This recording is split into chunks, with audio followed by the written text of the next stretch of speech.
everybody, and welcome. Where after the collision, we sift through the wreckage.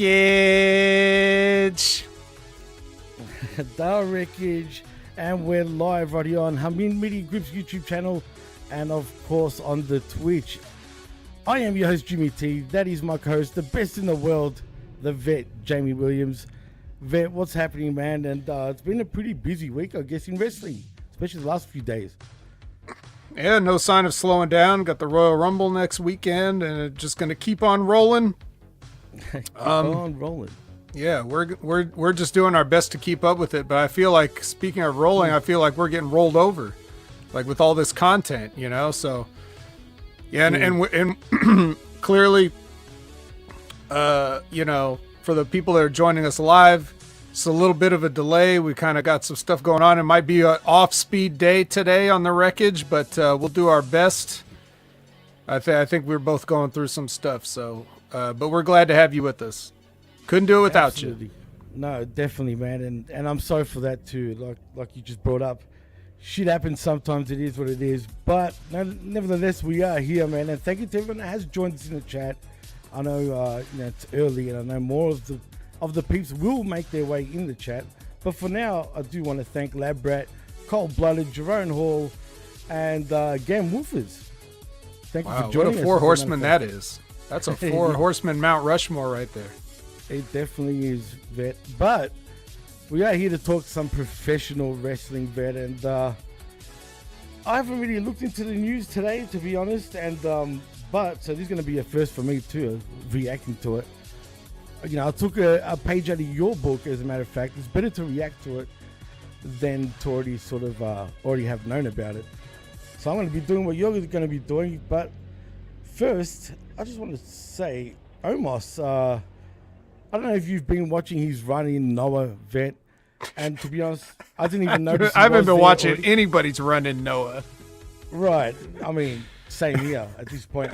And to be honest, like I didn't even realize that he was, you know, they announced that he was going to be there, and then we heard nothing, pretty much. And then next thing you know it, we're hearing that he's relinquished his Noah Tag Team Championship, and he's back off to WWE. I guess this means he'll be back at the Royal Rumble. What's the bet? I guess, but yeah, I don't know. Seems kind of strange. The timing seems strange. But it is strange, and that's why I'm saying, man, like, how long was he even there for? It didn't even feel like he was there for long, to be honest, but I guess they want him back. Yeah, it's weird how, I know it's a whole new WWE and a whole new management, but I do think it's funny, like, some things still feel the same on the surface, like when you look at it. Like, it's, you know, there was always this big hypocrisy, right? Of the WWE, Vince McMahon. People would get signed. They would come into the company. It would, the WWE, whether it's Bruce Pritchard, Michael Hayes, anybody in those top positions, I'm sure would tell the talent, it maybe not directly, but it would definitely make its way to the talent. Like, the message of, it doesn't matter what you did before you got here. Doesn't matter if you were a wrestler somewhere else. Doesn't matter if you were a college athlete, a pro athlete. You know, everything you did doesn't matter. They probably told Kurt Angle, your Olympic gold medal doesn't matter. You know, this is the WWF. They would gaslight these people into thinking that the WWE was the best, you know, the only thing that mattered in their entire life now, and everything else didn't mean shit. Then when they would not know how to promote guys and get guys over, they would blame the talent, and then they would tell the talent, hey, go somewhere, make something of yourself, and come back, and we may have something. Well, the door's always open. You know, like, wait a minute. You just told me nothing I did mattered before I got here. So why does it matter if I leave here now and come back? Like, it's a mixed message that you're sending. And it would seem like the WWE would be like a jealous lover or something that would be like, oh, I didn't know you were going to go to Japan and win titles. You need to come back here. Oh, I didn't know you were going to go to TNA and try to get over with a championship run. You need to come back here. Like, I didn't, you know, they act like that. And even though it's all different now, and I don't think the attitude is the same. If you just look at the Omos situation, it's kind of funny. It's like he goes to Noah, they put a belt on him and like, actually, we do have something for you, giant Omos from Nigeria. We actually do have something for you now. And then watch him come back, and then he'll be in the Rumble, and then they won't have anything for him. Like, we'll see. We'll see. Honestly, dude, I don't know how you can go wrong with someone like an Omos, man. I know he's still pretty green. I mean, to be honest, who cares? Exactly. Who cares? This is what I was going to say. Can I just say? Go ahead, Jimmy. Finish your thought, and then I'll say what I want to say. All I was going to say is I know he's green, but it shouldn't matter because just looking at the guy, he's money. Like honestly, he really is. Do you think Andre the Giant really was the best worker? I mean, No. you know what I'm saying? So, but that's my point. These type of guys at that size, it's very hard for him to do anything properly, let alone wrestling. You know There's very few Undertakers. Exactly. So please, sorry for cutting you off, and tell them what you wanted to say, man. No, I cut you off. So, but I just wanted to say that, when it's funny how the argument about talent always changes depending on whoever's arguing and their narrative, right? Like, for example, when there was, when we had a Divas era, right? In like the 2010s and stuff. Mm-hmm. And people would be like, man, these girls suck in the ring, And then everybody would say, who cares if they're good in the ring? Look at them. Look at all these titties and asses out here. Who cares if they're good in the ring, right? Right. Okay, now it's like, okay, fast forward to 2025. Now Tessa Blanchard's back in TNA, and people are saying like, God, is she a problem in the locker room? Is she this or she that or whatever? And people are like, well, she's a great wrestler. Oh, I thought we didn't care about great wrestling. I thought we just care about tits and ass. Tessa Blanchard's one of the flattest, ugliest women out there. So what does she deliver me in sex appeal, right? So like all of a sudden now it's about good wrestling, right? When we want to defend people. So I just think it's funny how the narrative changes. And it's the same thing with wrestlers' work. Like you got a guy like Omos or something, and you're like, well, he's green and he's not that good in the ring and whatever like that. But every time I turn on the TV, across the board, every company, I feel like a magician, right? That goes to a magic show, and I watch all the magicians out there on the stage, and I'm like, I can see the rabbit ears out of the hat. I can see the ace up the sleeve. I can see the tissues coming out, like in the pocket. I see everything that you're not even trying anymore. You're not even. Your sleight of hand is completely, everything you're doing is phony looking. But people still want to talk about when you got a 7-foot Nigerian giant. They're like, well, he's green. Who fucking cares? Everybody's green, and they're all the shits. So like, why do we even bother with this? This is the problem when the fan base has gotten too quote unquote smart, because they read everything and they think they understand it and they regurgitate it so they can sound smart. Oh, so-and-so's work is not that good. What the fuck does a average mark know about work? You don't even know what the fuck you're looking at, because you will just mark out for another wrestler that you like who the work could be the same or worse. So it's just all about your favoritism, your narratives of who you like and everything like that. It always has been. Hulk Hogan is the most popular wrestler probably of all time, like in terms of global popularity. He was always the shits, 100%. Like mechanically. Right. Mechanically, he was always the shits. He threw a right-handed suplex, for God's sake. Like this guy, have you ever seen Hulk Hogan chop somebody? It's the worst thing you've ever seen. It's the worst. It's god awful the worst. But it doesn't matter because he knew how to work. He had psychology. He could sell. He had the promo. He had the muscles. He had everything. Nobody cared if Hulk Hogan had shitty everything. They were just like, they were having a good time, Right. So I don't know why I'm on this rant right now. Oh, because of Omos. Like, because I just think it's funny, man. I don't know. I'm kind of fed up today. I don't know. I'm sorry. That makes two of us, bro. I'm not lying. I was telling you this off the air, and I'll talk to you off the air. But that's interesting because we're both feeling this way. Who knows where this show is going to take us? But in saying that, I know also real quick, I'm sorry, No, because no, I just saw don't Sonic say this. This also applies to Nia Jax. Yes, Nia Jax too. We all know why Nia Jax is there. Okay, if she didn't have a cousin, she wouldn't have a job. So let's just get that completely, 100%. There's no questions about it. Why she's there? Okay, don't worry about it. So anyway.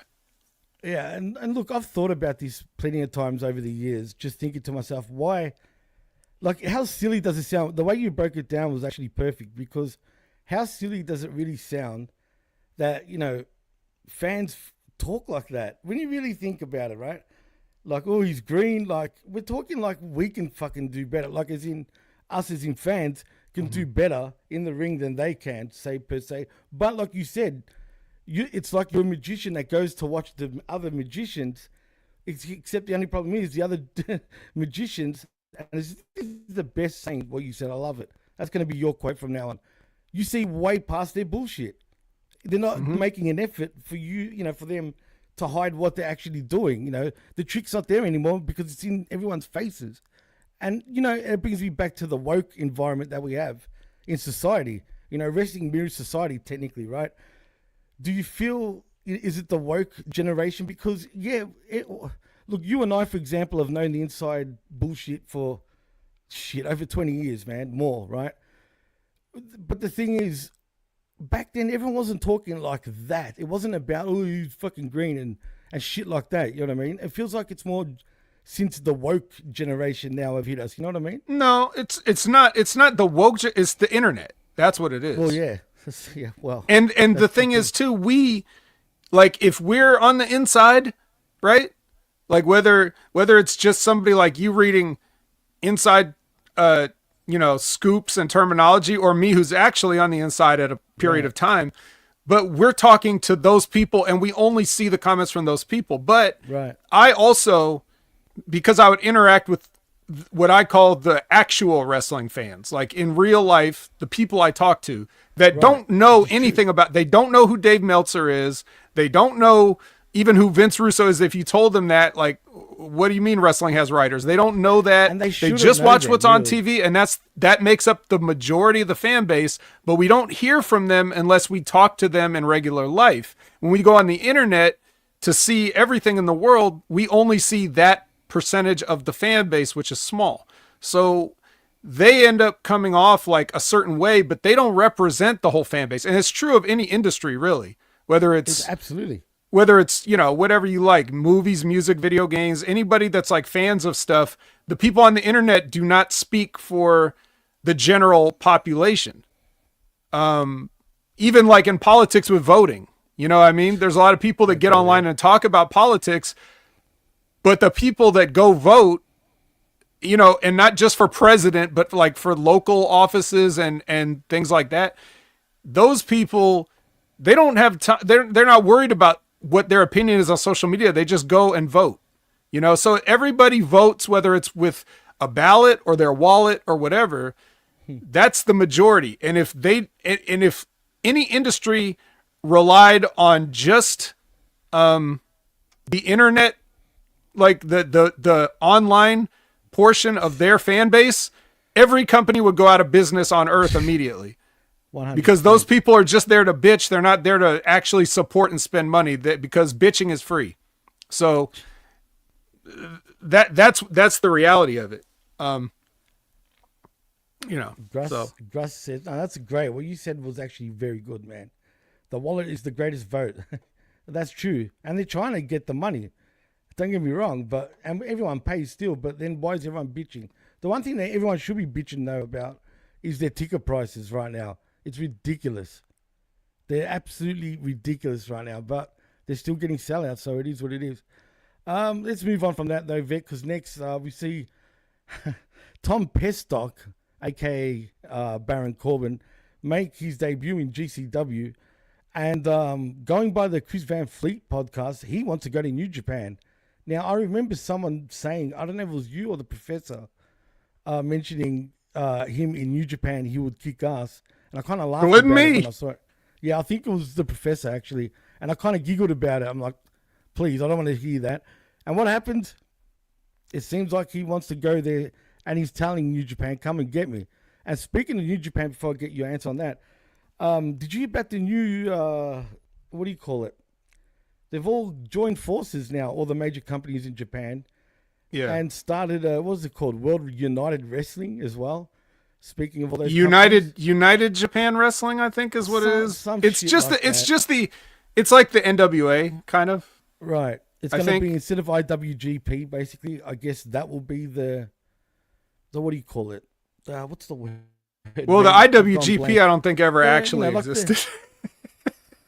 Well, yeah, it's kayfabe. Technically, you're right. It's kayfabe, but that becomes this looks like it's going to be a legit. Like,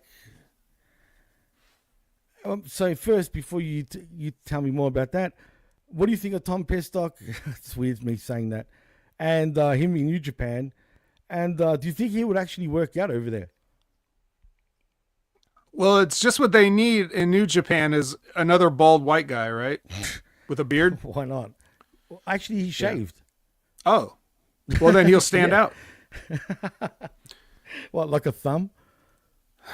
Like something. Yeah, I just don't care. If he goes to New Japan, that'll mean I'm least likely to see him because I ain't watching that shit. Wow. So go ahead. If you said that 3 years ago, I would have been extremely shocked. But even now, it still shocks me. Yeah. Well, they fell off that bad, and I know, and which is a good segue into the United Japan thing because all of Japanese wrestling has fallen the fuck off. It's no coincidence that it's like their lowest Tokyo Dome attendance ever, and then they announced this. Yeah, then they announced this new governing body for all of the things because they're realizing it's like, goddamn, everything sucks, and we need to kind of help each other out. We're not really competition, so it sounds nice. It sounds like they're going to be doing some stuff to like, be very charitable, raise money for things, like earthquake, victims and just all these things and getting involved. I believe they said something about getting involved with government, to sort of like work with them on things that we can do to raise awareness for whatever. Just basically using pro wrestling as an ambassador to the country and maybe the world at large. Like it's basically, and New Japan's always been kind of saying this in wrestler promos or even like in official statements or things. Like they want to show the power of pro wrestling to the world. It's a very Japanese sentiment. Right. Oh, it definitely is. So I appreciate that. What does it mean for the fans? Not much, but if that helps them sort of organize and get their shit together, the only problem is I think that, if the bigger companies like say, New Japan and Noah, right, are probably the two more financially well off of the companies. Noah has made a bit of a comeback lately, right? so, but some of the companies in that initial group, I didn't even hear of. Like I've heard of Dragon Gate, of course, and I've heard, of course, All Japan is, even though it fell way off, it's still like one of the more legendary ones. Absolutely. The Dragon Gate, DDT, we heard of those, but there's some other ones I never heard of, and I was just like, I hope you guys don't like drag down the top companies, right? By them trying to give you a hand up. Like I hope they don't pull you into the quicksand kind of thing, but I don't know. Let's just, what can you really say? And you can't put it past them too, because that's wrestling, right? I mean, and it's not, in a way, it's not the first time this has kind of happened before. It's the first time they've got a governing body now as a united front. But it's not the first time they've gotten together when shit is not going good. Because they've done it in the past. You know what I mean? They do supercards. The only thing is, I wouldn't trust New Japan as much when it comes to the decisions and what they've really got planned. Because they always kind of use those companies to get back on top. And generally when that happens, that's when New Japan kind of gets going on the way up again. I think now, before we move on, I think it's time that Gato and Jado should I think they need fresh new bookers, man. They were the best at one point. I think they've ran out of ideas at this point. And it's not that they're bad. I feel like they must be burnt out, dude. We need some fresh faces back there. I think so, but part of the problem is that, you know, their their booking is it when I initially latched on in 2017, I thought they had the right amount of, like, it was like American flavoring, Yeah, but I can see that. the product itself was still very Japanese and very sports oriented.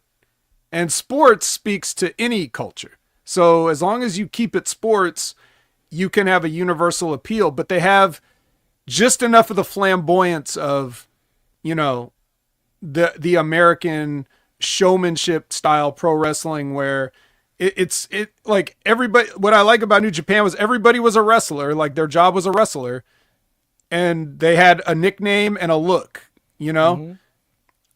But no matter what, like, take Evil for example, like he would come out and he's just a wrestler, but in his entrance he had the big like robe with the hood, the sickle. He had the finger laser things that Yeah, would, yeah. like, you know what I mean? Like he And had a a good catchphrase. entrance, Yeah. you know, and then the bell rings and he's a wrestler, but the flavor, you know, made it cool, and everybody was like that there. But, you know, whereas in the WWE, with when they do stuff like that, it's like, well, the Wyatt Six has to be supernatural and they have to kill everybody and they have to do impossible magic stuff, and like that just turns into some phony bullshit when they do it like Right. that.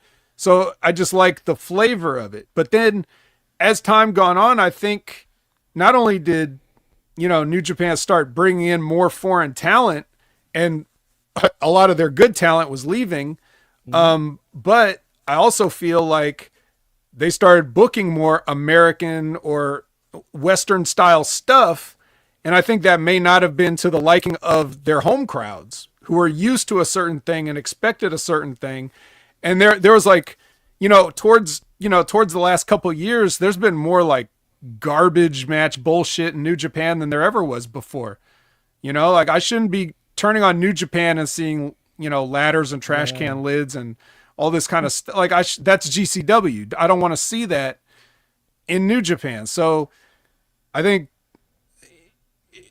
you're right about, Gato, and like he may need a break.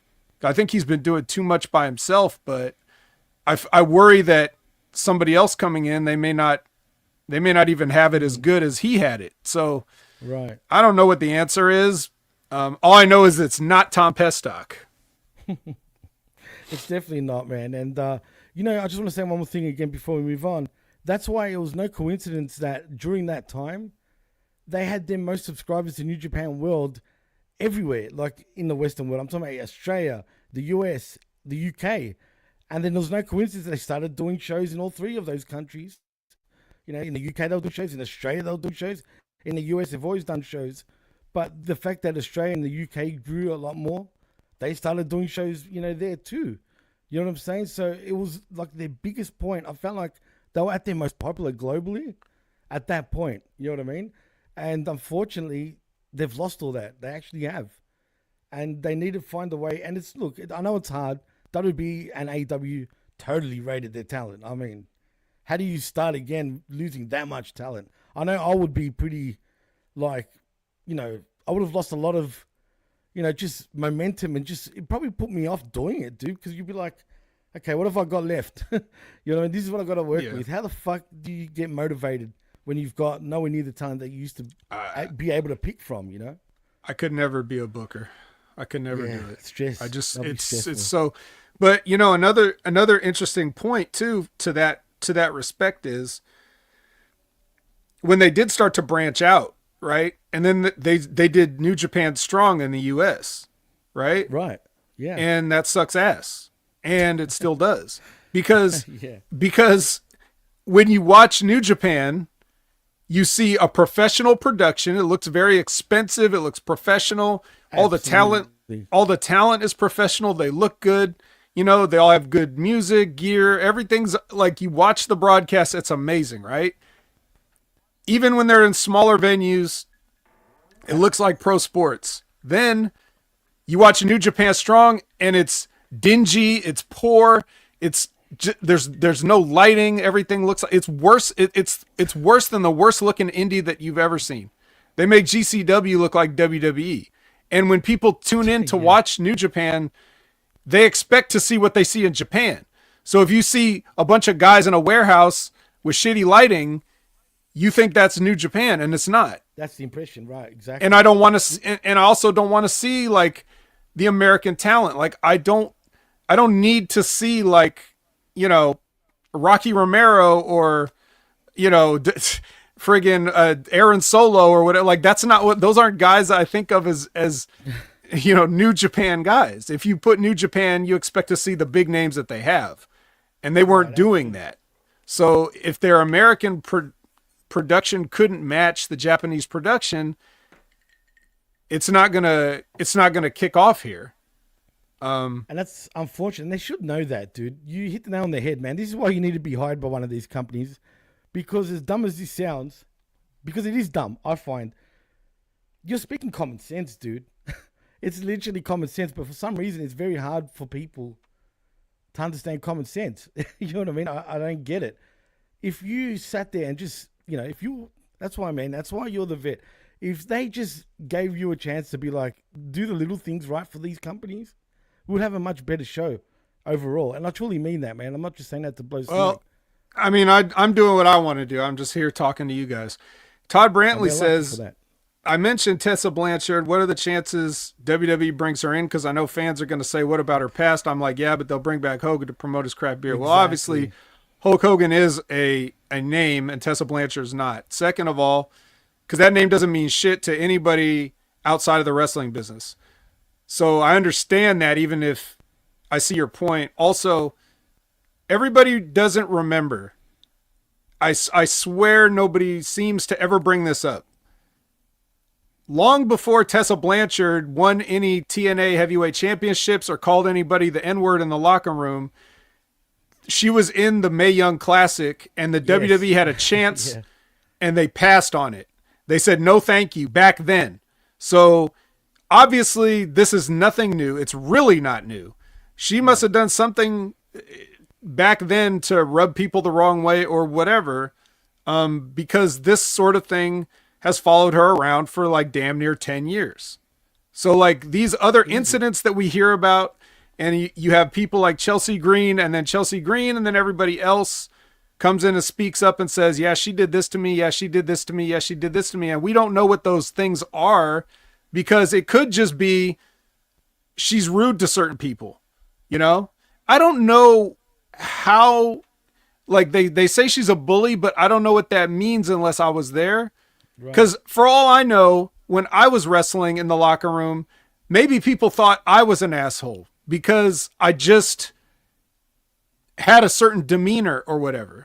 Like because I have a very, you know, a deadpan face, and sometimes I have a deadpan delivery, and maybe people thought I was being aloof or rude or anything, but I wouldn't know because they didn't tell me. All I know is I just tried to get along with everybody to the best of my abilities. Now, if nobody ever said anything about me behind my back that I know of, but people are going public about Tessa Blanchard. So it's obviously more than just being aloof in this case. And like I said, the WWE had a chance, and they signed people out of the Mae Young Classic. A lot of them too, actually. Rhea Ripley, now the main woman on the roster, was in the Mae Young Classic. Same with Dakota Kai, for example, too. Yeah, Dakota Kai.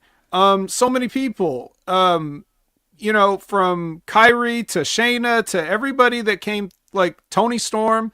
All these people came through there, and a lot of them got jobs, and they said, no thanks to Tessa Blanchard. So I'm just saying, like, where there's smoke, there's fire. No doubt about it, dude. And that's the thing. I remember back then there was rumors, and this is why WWE didn't hire her in the first place, that she was, you know, not well sort of received in the back. So, yeah, because it should have been a sure thing, dude. Not only is she a second generation wrestler, you know what I mean? She's actually pretty good. You know what I mean? So yeah, she's good. She's good. And but that goes back to what I said at the beginning, right? Like, who cares about good wrestling? Yeah. All of a sudden, we care about when Tessa Blanchard is being chanted. You know, when the crowd chants, "You're a racist," at her, they're like, "But she's a good wrestler." Oh, now good wrestling's important. So, what can I say? I mean, what is the word that Danielson used? Fickle? Is that what it is? Yeah, fickle. And speaking of catchphrases, Serge, your former co-host, funny enough, says Tessa isn't there to make friends; she's there to make money. Former co-host, former roommate, former opponent. Oh, even former. I didn't know that. That's right. Wow. Defeated me with a sunset flip, that son of a bitch, in front of a sold-out crowd in Seymour, Indiana, or whatever. Oh no, did you actually travel quite a bit too, like outside of Kentucky? No, I didn't. All right, fair enough. Anyway, yeah, that is interesting, man. And look, there's still one more piece of news I'm trying to get through, but these news are kind of significant for conversation purposes. Oh, by the way, Serge, you want to come back? I've got a nice AEW review show you could have. You get along with Australian guys, Serge? What's up? I was gonna say, I don't want to say anything, but anyway, I won't go too far. But technically, it was thrown onto us. Let's be real. Yeah. Well, I'm loving it. Anyway, of course. Just call me McDonald's because I'm loving it. I was Macca's. going to say that. Macca's, that's Jimmy. It. That's how we call it. Hey, have I told you that, or how'd you know that? Jimmy, get the fuck real, okay?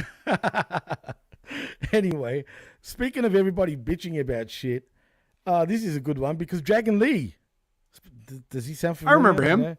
Yeah. Well, get this. He's not absent because of he's not good enough, or for whatever reason that people, are pointing when they're talking about Penta, they'll be like, "Look at Dragon Lee." Well, guess what, folks? He's absent because he's absent. Because basically, apparently, Dragon Lee explains family reason for his current absence from WWE, vet. So let's get into this. So apparently, Dragon Lee. Well, apparently, this is what he said. He's expecting the birth of a child for their family. Now, he didn't say which family. He just said for their family. Now, is it his wife? Is it his cousin? Is it his brother? Is it Roosh? I have no idea, but going by that, and this is what he said online, that doesn't look good, man. First of all, he could talk English. I'm sure he didn't get his words mixed up. But if that's what he's going around saying, and this is why he's not around, and if that's true, I can see why WWE wouldn't want to bring him on TV. Oh, well, I mean, yeah, I don't know. Who's fucking pregnant? Hello? Is it your wife? It's your wife. Right. Also, when do you get, you get time off for being a father, but like, what is this? What, expecting a baby? People expect a baby for 9 whole months. Like, what? I'd need a year off from work. I'm expecting a baby. Well, not me personally, but somebody I know. So I gotta have 9 months off just so I can expect. Say your brother or something like that. You know what I mean? It's so stupid, man. But that's why he's not around lately, allegedly. Well, not allegedly. Okay. That came out of his mouth or his fingertips, whatever. He said this online on Twitter or the X, whatever the fuck. But yeah, so that's why he's I almost forgot that like certain people worked there until like on SmackDown, I saw like Escobar walk in. I was like, oh yeah. Oh yeah. Yeah. Well, yeah, but you know what? There's a couple more news, and I don't want to drain this, this episode of being just news. I'll say one more thing though, and this is not really per se news, but I guess it's a bit of a big deal. Sting will not be wearing his face paint after 2025 at meet and greets. So this is the last year you can see him in his Sting face paint. He announced that. What a genius.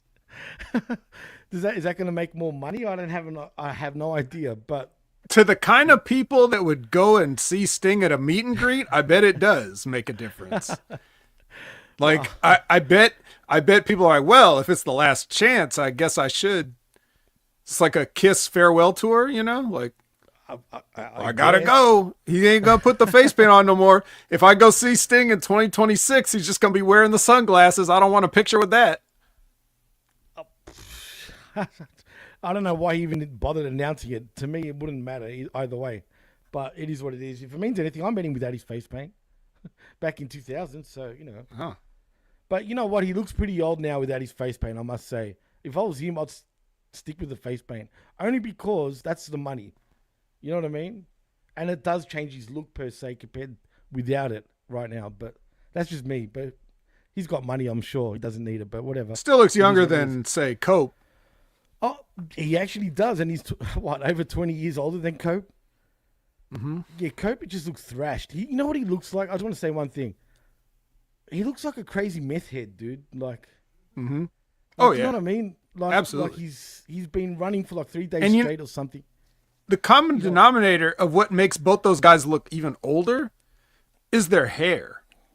Because they both keep it at such a length that it's ridiculous. Like if they both had if they just cut the back off, cut off that long part, that mullet part, they would both look much better. Like if Sting had I understand he can't just shave it off because that wouldn't be the Sting look. But if he just get it trimmed in the back, to where it's not like long and curly, like in the back part.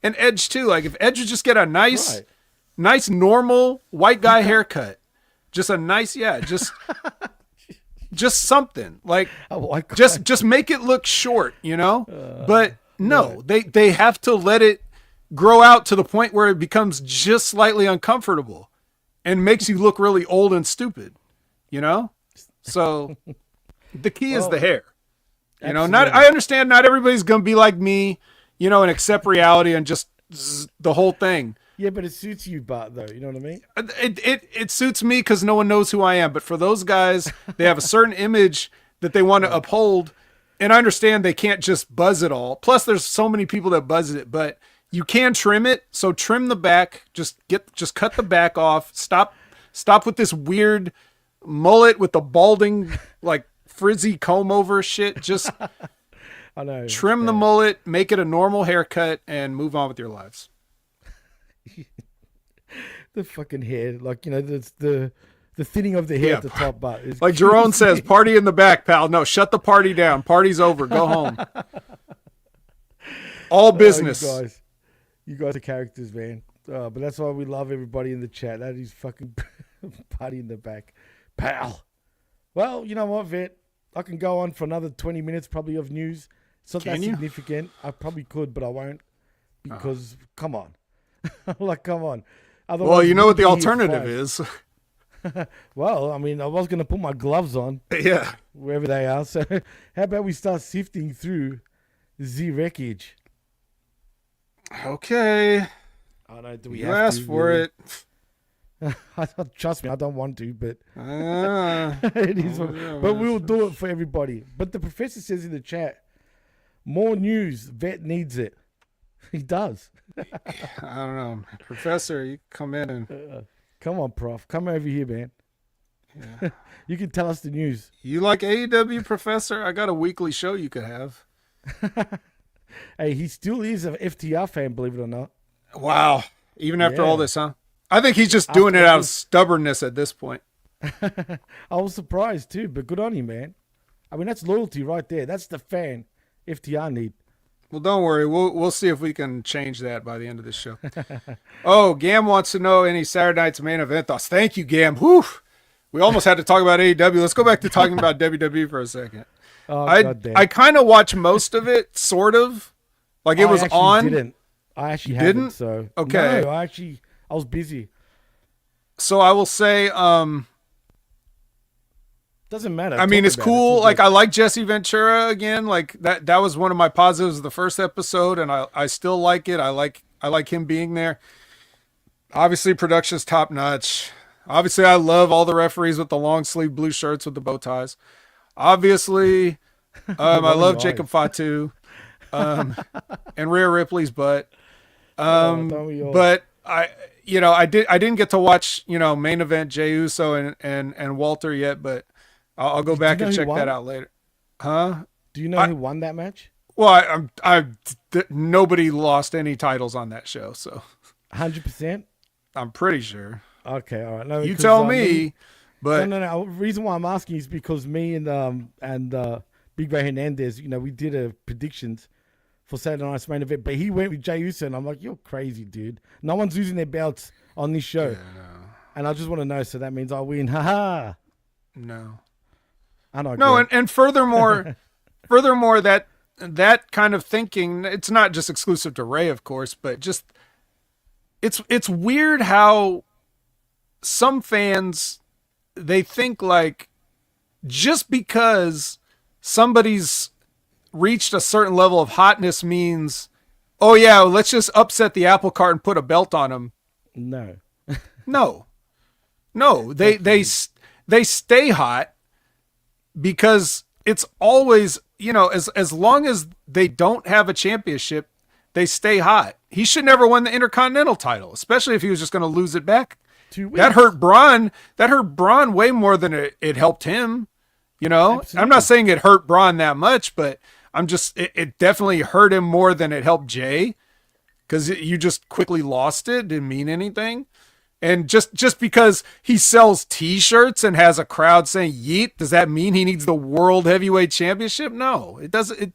It doesn't work like that. It's the same when people were saying they should have put the belt on Sammy to end Roman Reigns' thing just because he was in his hometown. No, you idiots. No, you don't just do things just because. Why do people? Never mind. That's too much of a sidebar. Yeah, let's just say. Bro, come on. let's just say Saturday night's main event was, a fine little program. But the one thing I didn't agree with, I'll give you my negative on it, is this: in the Jacob Fatu match, it's him and Braun Strowman, right? So they do a thing where Jacob is just going wild and gets disqualified, I guess. Like, he put his hands on the ref. I kind of missed that part, but he somehow got DQ'd. Yeah, he got DQ'd, and then they went with the whole, they do the Jacob Fatu thing. It was basically the Contra MLW deal where he just kept moonsaulting Braun Strowman, and Braun Strowman's on the ground bleeding, like out of the mouth, and then all the agents are in there saying, "No, Jacob, no," and then they just let him do whatever he wants, and then, he does that for us, which is like, so if that's how the segment is going to end, why not just have him beat Braun Strowman decisively and then do that? Politics. Like, what's the difference what consolation is it to Braun Strowman if he gets a DQ win over Jacob Fatu when he ends up laying on the ground in a pool of his own blood? Like, I would, if I was Braun Strowman and I was smart, which obviously would mean I'm not, but if I were, I would say, hey, instead of this DQ finish, why doesn't he just fucking beat me and leave me laying? Because if I have to get him over, then I might as well get him the fuck over.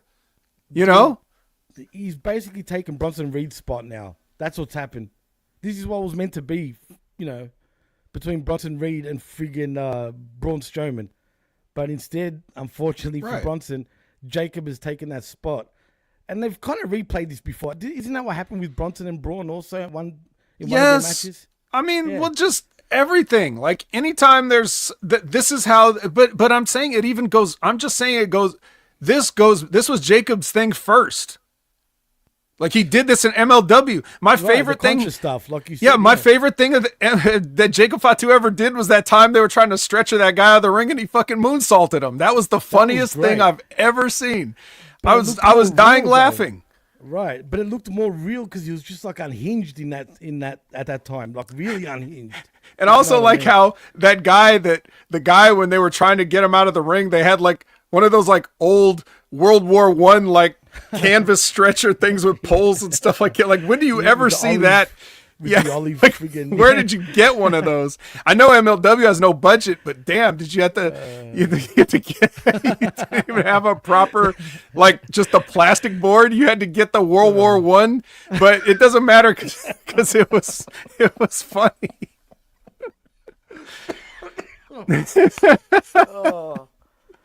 Don't make me laugh. You know what happens when I laugh, dude? Yeah. So, anyways, anybody will see that.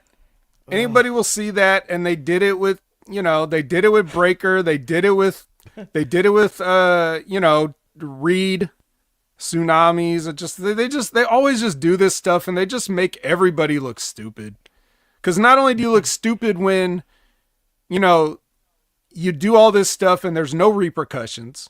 Not only do you bury every single agent that goes out there, you got a ring full of officials that can't stop one guy no matter how fat he is.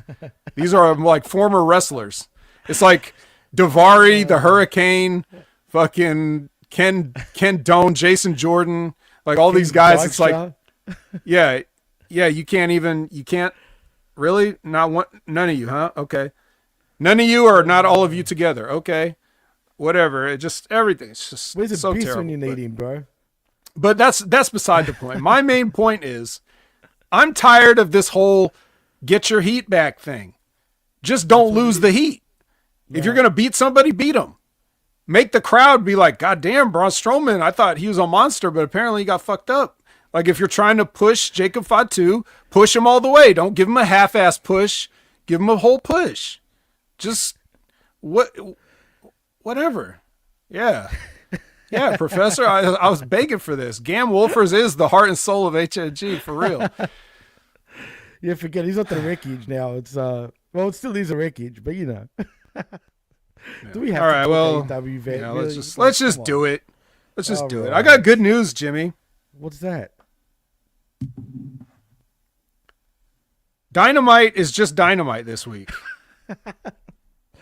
That's a good thing, right? I mean, come Yeah, on. no Maximum Carnage, no Road Rager, no Beach Basher. Bash at the, yeah, I was gonna say Bash at the Beach, but yeah, beach, whatever. They're not even at a beach. I mean, come on. So we got a normal Dynamite for the first time. You know that's changing, but like probably next week. Yeah, but at least we got a week break, We So, do. I mean, did you like it any better since they didn't have a name on it? Actually, no, I didn't. Oh, so I guess it didn't matter in the end, did it? It didn't. I didn't even notice. Funny enough, when they've got no gimmick, I don't notice. But when they have a gimmick, I notice it all the time. But apparently, though, the gimmick thing is because of Time Warner wanting to like somehow get higher ratings, because naming it Maximum whatever is going to get more eyeballs because it's an illusion. It's a pay-per-view-esque Dynamite. Mm-hmm. You know what I mean? Goes boom. Well, it's not a bad idea, but it's also not working. In theory, right, exactly. But we're still in the small joints, and it's all sold out, it looked like, actually, to be fair. Yep. I mean, how many people? 500? No. It was about 2,000, I assume. About Right. there. No Something more like than that. 5. 15 to something yeah. like that, whatever it is. So Tony Schiavone's in the ring, and he brings Will and Kenny together. Will tries to extend the olive branch and say, look, bruv, I know that I tried to kill you with a screwdriver and everything, mate, but, I'm sorry. I'm sorry now. And Kenny's like, get that shit out of here. You tried to kill me with a screwdriver, you son of a bitch, and I hate you. And then Don Callis comes out, and of course they both go after him immediately because it's on site with Don Callis. It's the only realistic thing that Kenny Omega's ever really done with his character was the fact that as soon as he sees Don Callis, he stops whatever he's doing and rushes him. But that begins an entire 2 versus Don Callis family brawl, like the whole family versus just these 2 dudes. This is like all over the arena. They're just fighting back in the popcorn. I love how Taz was like, there's Brian Cage shirtless. Like Taz can't help himself, and damn it, I'm for it. I'm for it. But then they, not to be outdone by, Jacob Fatu, like a few days later, these guys both climbed up a bunch of high stuff and did a double moonsault. And there was no JR? Yeah, no. Damn. Not on this one. We'll see him later. But yeah, like Will climbed up on a balcony and Kenny climbed up on like a big truss. And then they both like, and then the entire Don Callis family watched them do that and then just waited for them to get up and get in position and get their balance and look and all this other stuff. And then they continued to just stand there politely until they were moonsaulted on. So moonsaulted on, that sounds so that was good. dirty. And then Kenny is very, like, he changes his mind very quickly. Well, he also has a microphone somehow, but he's still up on he climbed back up the truss thing after he got a microphone. And he says that he's got an idea for a match for Australia Grand Slam, where he will team up with his former enemy, Will Ospreay, to take on Kyle Fletcher and Konosuke Takeshita. Is this going to move any tickets for the... Actually, I will say this. First of all, the promotions, they're starting to promote suddenly here, right? Again. And I already knew, like, over a week in advance, before this thing even happened, before they announced it, that was going to be the match because of the promotional stuff they've been doing down here, first of all. So thanks, AEW, whoever decided to do that. Thumbs up. That's one thing. Second of all, a lot of people, from what I gathered from when I was reading the comments because of that, a lot of people actually were pretty, like, excited for that. So, cool, I guess. They've never seen Will Ospreay or Kenny Omega. I've seen them multiple times, so yeah, I guess they're excited for that. I don't know if it's going to move any extra butts when it comes to tickets, but it's close to a sellout, so maybe, who knows. But yeah, people are actually kind of excited for it. Okay. How much time do we have left before this? For the Grand Slam you're talking about? Mid-February, 14th, 15th of February is when the show's on. So 2 weeks, not even, maybe. Okay. A week and a half. So we got, like 2 weeks. That's in wrestling timeline chronology. That's plenty of time to forget that these two guys just took on like 5 guys and they fought all over the arena and moonsaulted off of stuff. But at Grand Slam, they'll stand on the apron and patiently wait for each other to tag each other in, and they'll obey the rules, and they'll just, they'll just go along with a regular match for that, because that'll settle everything. A regular match with tags and rules and just, doing everything the right way, like the Continental Classic, obviously, like that'll be good enough. Like we're good with that. We should totally forget by 2 weeks that we've gone like way, way down in terms of like the excitement levels here. Well, maybe they should call this company WEA. You know why? Why? Because they're backwards, Vet. That's why. Because they're not doing things backwards. You know what I mean? I see. Pretty much. Yeah, do you like that one? I know it's stupid, but it makes sense. They love doing their shit backwards. And this is what we're getting. So to answer your question, yeah, we're going to have a regular tag team match because they just all fucked each other up now, but they're not having a match that's going to be all over the building. So, whatever. Yeah, they could have called it a Grand Slam, no disqualification match for like kids. Right. You know what I mean? But they're not, or an Australian tornado match. or an Aussie Outback tornado match. You know what I mean? Where a bloomin' onion match. Just anything. Jesus Christ, anything. They could have had koalas in the corners on a pole. It doesn't matter. Right. They could have done that, but they're not doing that. A eucalyptus cane match.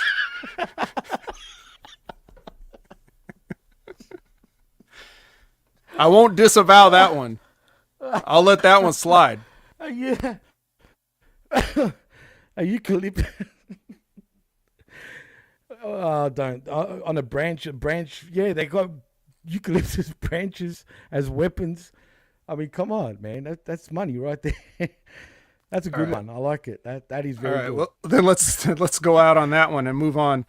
So next we get a package. See what I did there? Because this is about Pac. It's a video package about Pac. Remember him? He shows up and he disappears, and no matter what, he's always wet in his underwear. No matter how dressed the rest of the Death Riders are, he's always just glistening in his trunks. Was he in his underpants again? Probably. A lot of the footage was like just his face, so like couldn't really tell. But after they show the package, anyway. And not his package in the trunks, but like the video, John Moxley does a promo, and he's talking to Cope, and he's like, he doesn't have time for relics from the past because he's trying to build the future. Okay. I mean, fair enough. Out of context, a la carte. I mean, I'll take that statement. It's just kind of funny considering who it's coming from. But how can you believe what these idiots say, man? Seriously, sorry, no offense, because I kind of like, anyway. But look, it's just, I don't know what to think anymore. Please, Veb, please continue. Okay.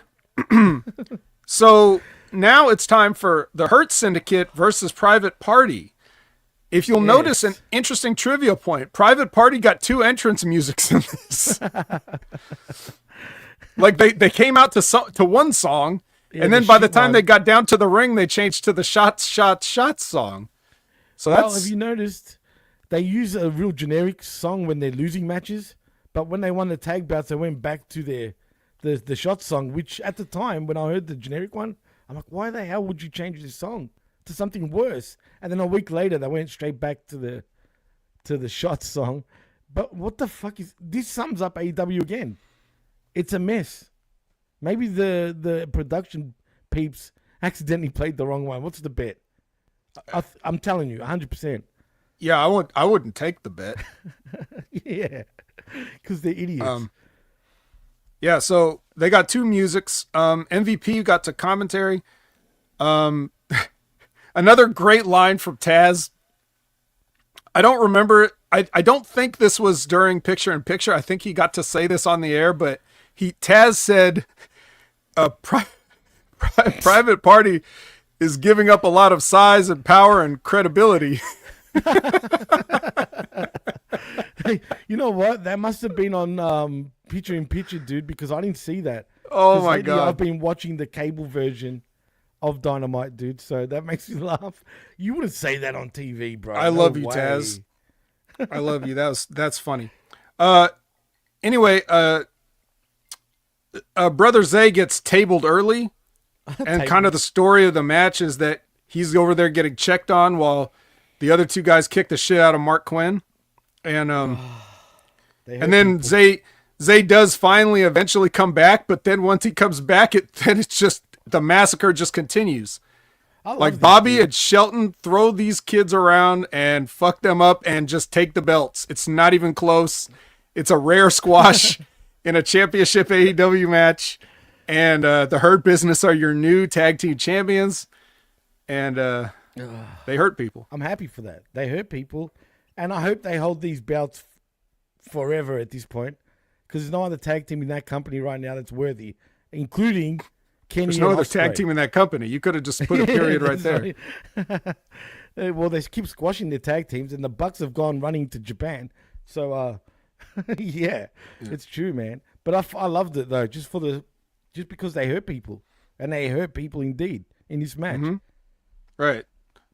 The only people they didn't hurt was the audience and their feelings. Well, they're happy, man. I'm happy, but I feel bad also for Private Party because since they have become tag champs, they've done nothing but job them anyway.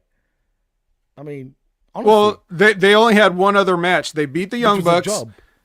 They beat the Young Bucks, and then they beat those 2 guys that we've never seen before and we'll never see again. That's it. That is. And then they got this match.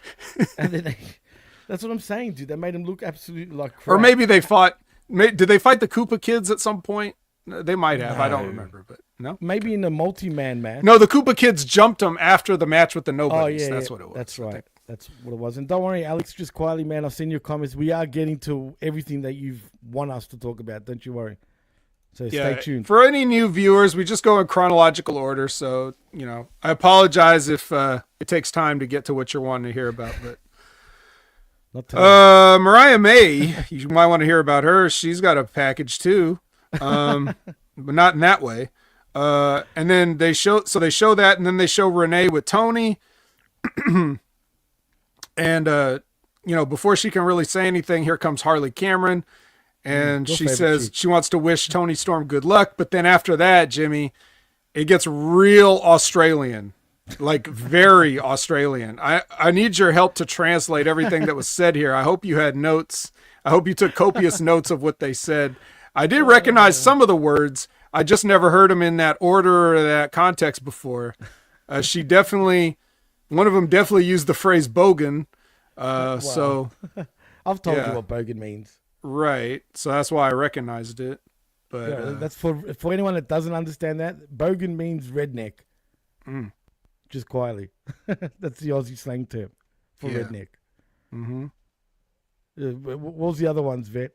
I don't remember them all because they came rapid fire. Like that was the whole bit. The whole bit was that they were supposed to be saying a bunch of stuff that only Australians would know because it's two Australians. And that was like the comedy part of it. Yeah, which is not fun. See, this is the problem though, right? You're doing it in the US, okay? And I know firsthand, having obviously American friends, when I've done that shit, right? A lot of Americans really roll their eyes at first, like generally at first, you know what I mean? Without any context. Yes, Americans don't oi, oi, oi, Aussie, Aussie, Aussie, oi, oi, and I love doing it, right? Yeah, they know that we love using the C word a lot, you know, to describe things. They didn't use that positive. one. They didn't use that one. Thank God. Tony did say reckon. You see, and I asked you like an idiot. It was the last week off the air. We know that word. Because I've always been self-conscious of the reckon part, but then I hear everyone all over the world actually use it. So I don't know why I was actually self-conscious about it. But I've become so self-conscious that I don't even use it naturally anymore, dude. But before that, I always would. That's the whole thing. It's also like that scene is basically the scene, if you guys remember in Austin Powers when Austin's talking with his dad, you know, like, you know, right. with Michael Caine, and they keep using the British slang and all that stuff with the subtitles on it. It's like that without the subtitles. So, you know, they should have explained it more. Like this should have been the segment in Australia, if anything, before the matchup they have. But they did it here, so whatever. I mean, Australia can see it. Place. They can watch the TV show and see it. So that's true, but it would have made more sense doing it here. But I don't know what to say, man. They're backwards, like I said before. WEA, where? That's AEW. Where the wrestled the best. where wrestled the best. It's gonna be a little bit off. All right. So Marvez and Jeff Jarrett, like he's getting ready to ask Jeff Jarrett an interview question, and immediately Karen Jarrett needs to talk. Like she had, again, it's the same thing Max Caster was talking about. He's like, you wait till now you wait till I'm on the air with a microphone in my face before you want to talk. Like, yeah, okay. I said that last week, wasn't it? Yeah. But Jeff just says, Karen, I got it. And then he goes to the ring. Karen. Yeah. Kisses her on the head, and you know he's got it. So he goes to the ring for his promo. He says a bunch of stuff about, you know, MJF or whatever. Doesn't really make anything of it. He tries to tell some anecdote or whatever. It just doesn't go over. And then he calls John Moxley. He's like, Moxley, get your ass out here. And then Claudio comes out and he's like, you know, why? But that's stupid. Because I'll tell you why. Because if you want John Moxley, you got to go through Claudio first. Cool. How boring. Yeah, and then literally. Yeah, and then Jeff Jarrett's like, all right, well then next week in Huntsville, Alabama, then I'll go through you, Claudio. Me and Conrad. Even Conrad. Beautiful. Why not? Maybe they should lead to a match. You know, what's the podcast called again? Their one? My World. Slap Nuts? Oh, My World. My World with Jeff Jarrett, yes. How did he not call it Slap Nuts? God, come on. Guess it just doesn't make as much sense. Yeah, I guess it's my world. Like the song, you know. But anyway, yeah, maybe him and Conrad against Mox and fucking Castagnoli. Not Yuta. Actually, so Conrad can squash him. Yeah, I'm down. And what's up with Yuta's hair, man? It looks better, I guess. It's weird. I don't know. What the fuck was up with that? I don't know. The comb down with a frisky beard, like. I don't know. I didn't notice anything different. Hasn't he always looked like this for a while? No, man. You know, usually his hair's kind of back. not slicked, not like actually full slicked back, but just it's not in his face. So basically, he's combed it down all the way, so it's like a fringe over just over his eyebrows. Okay. Yeah, I didn't notice that. Interesting. No, I mean, to be fair, I wasn't studying it. I don't blame And I you. wasn't studying this vignette of Megan Bain. Wait, you know, here's Something that else, person bro. you saw last week. Dude, she's a bombshell, literally. Yeah. And well, speaking of bomb, next is Swerve versus AR Fox for several minutes. For several minutes. Yeah, this should never have taken place on this show for any reason. Ricochet was walking in picture, and then I missed that. many more minutes Really? of a match that should not have existed later. Prince Nana chases Ricochet off with a pipe when he finally makes it out to ringside. And Nana's unhinged now, I've noticed, dude. What's going on hey, there? he's gone too far, you know? It's one thing if you burn down a house and, you know, do all this other stuff, but like once you stab a man with scissors in AEW of all places, it's on. So he's not taking it anymore.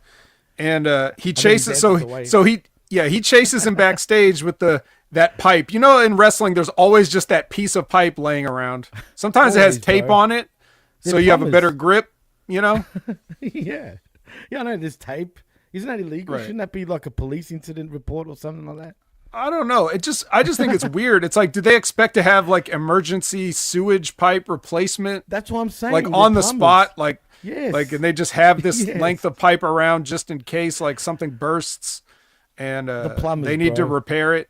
I don't know, but anyways, he takes one of those. He chases Ricochet to the back.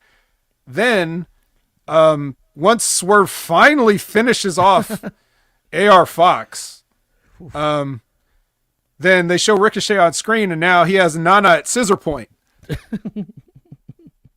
and Prince Nana selling it like it's a gun. You know, he's got this. Yeah, he's really choked up on the scissors too. So there's just like a couple millimeters of the scissor at the end. Well, And this I is mean, not the that good kind of continues. scissoring like the Acclaimed used to No, do. This is absolutely golden, sharp scissors. Why are they golden though? No lesbians whatsoever. Just gold scissors for cutting No and stabbing. butchers? Yes. And anyways, he says, boy. this may be Swerve's house, but there's a new landlord in town. Oh, they Yeah. need the landlord since we've got broken pipes. Yeah. And and Ricochet says he's not going to kill Prince Nana because he needs Nana to deliver that message to Ricochet, even though Ricochet's watching him. I mean, Swerve. Ricochet needs Nana to deliver the message to Swerve, even though Swerve is watching literally right now live on the screen. He's seeing it, and he runs back there. WEA again. Where? Not where. The wrestle where. best. We're the wrestle best. That's it. Mm-hmm. That's the new slogan. We're the wrestle best. I mean, Yep. whatever. Oh, shit, man. Now, this is stupid again. It could have been good, but stupid. You know what I mean? Because it's just stupid. Everyone's a dope in his company. Either that or they're totally scared of Tony Khan. Well, he's I'm scared being for his serious. life, so it's like if Well- everybody would just talk things out, we could realize we don't have to be afraid at all. You can't have it both ways. Are you scared? Are you a bull? What's going on, bro? Again, someone talk some fucking common sense to somebody. Is there- Talk to each other. And by the way, speaking of all that, is there a dentist in the house? Well, clearly not anymore. Oh, okay, They've lost that too. all right. And I thought they had health care. Oh, well, they're going to need health care here because on the New York Minute, Oh, Big Bill is browbeaten by Chris Jericho into giving a actual promo on Hobbs instead of just some learning tree bullshit. So he cuts a promo on Hobbs. Then MJF comes out to the ring. There's a job guy already in the ring. MJF says, "Get out." So he gets out. And then tough, bro.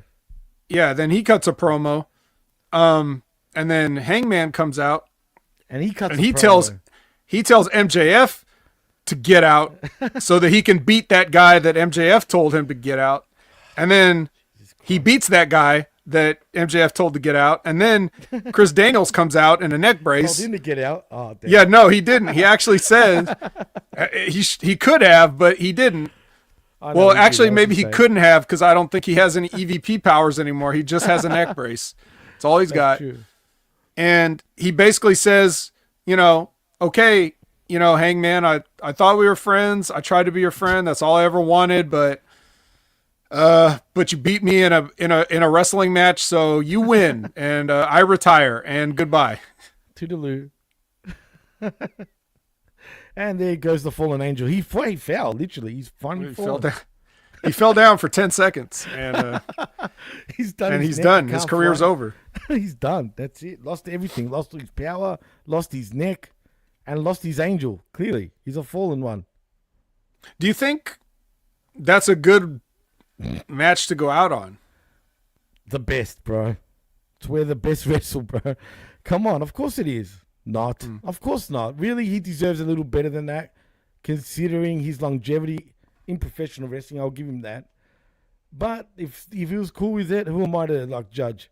You know what I mean? If that's how he wanted. He was trying to put Hangman over. The problem is, did it put Hangman over? No. So it was done for nothing anyway. Right. No, and we talked about how it could have even benefited Hangman more to lose that, but common sense, vet. It doesn't exist in this company. It really doesn't, man. The more I watch this shit, the more it's just common sense is out the window, man. Renee congratulates Mercedes on her 4th championship. She's starting to Ultimo Dragon it up here. Mm-hmm. And this is Ultimo the Rev Pro Mercedes. Women's Championship is the most recent one. Could she change her name to Mercedes Dragon even, maybe? Ultimo Mercedes? Ultimo Money? Mercedes. Sounds like a car now, but Ultimo Mercedes. Yeah. Hey, all right. She can go. Well, then Harley Cameron comes in. She's got a guitar, and she sings a challenge to Mercedes, I guess is the best way to describe this. She's stupid. She's ridiculous, dude. She's basically looking for a match at Grand Slam, and she shot her shot with Mercedes, and Mercedes says that's going to be a hard nar, which is how you say no down there. No, that's bullshit. Do I say no? I say no, just like you know. Well, maybe a bogan says nar. Yeah, they say nah. Yeah. That's how they say it, yeah. But I don't, just quietly. I've always said no. Hey, all right. Yeah. I'm from the city, y'all. You say y'all in the city? They do. Yeah, they do. I do. But anyway. All right, so next is Jamie Hayter versus Dark Julia. Oof. Is she still dark, though? Or is she going dark? No, she's dark. Sort of half dark, like, just the lights a bit. What? I don't know. Is it still? Are they the dogs now by this point? What were they? The dark dogs, whatever? Not yet. Is she going to bark soon like the other two? No. Oh, damn it. No. Damn it. Dark. But anyway, yeah. So Jamie Hayter wins with the Haterade.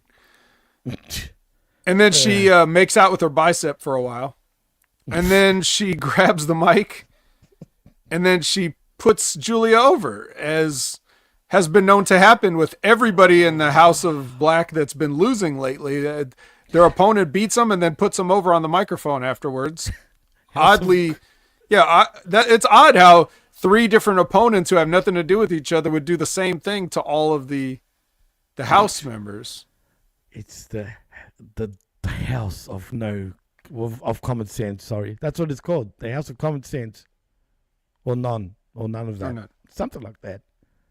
Yeah. Did you think anything of this match, or why? No? Why should I think when they don't think? Well, because this was stupid, dude. Why is she putting her over for what?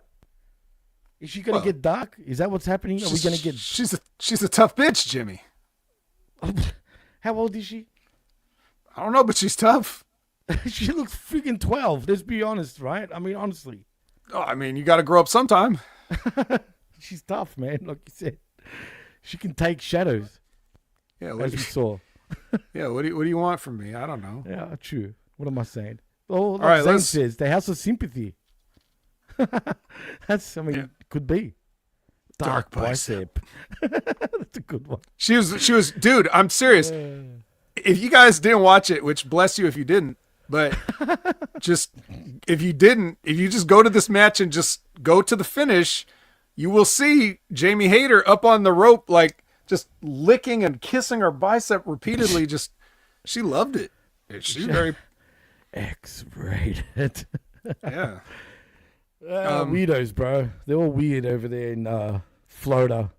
Not Floridans, but I'm just saying Jacksonville particularly. Well, yeah, Jamie Hayter's English, so I don't know. Shit, well, yeah, that's true. Actually, what am I talking about? All English are weird. No offense. Yeah. No teeth, particularly.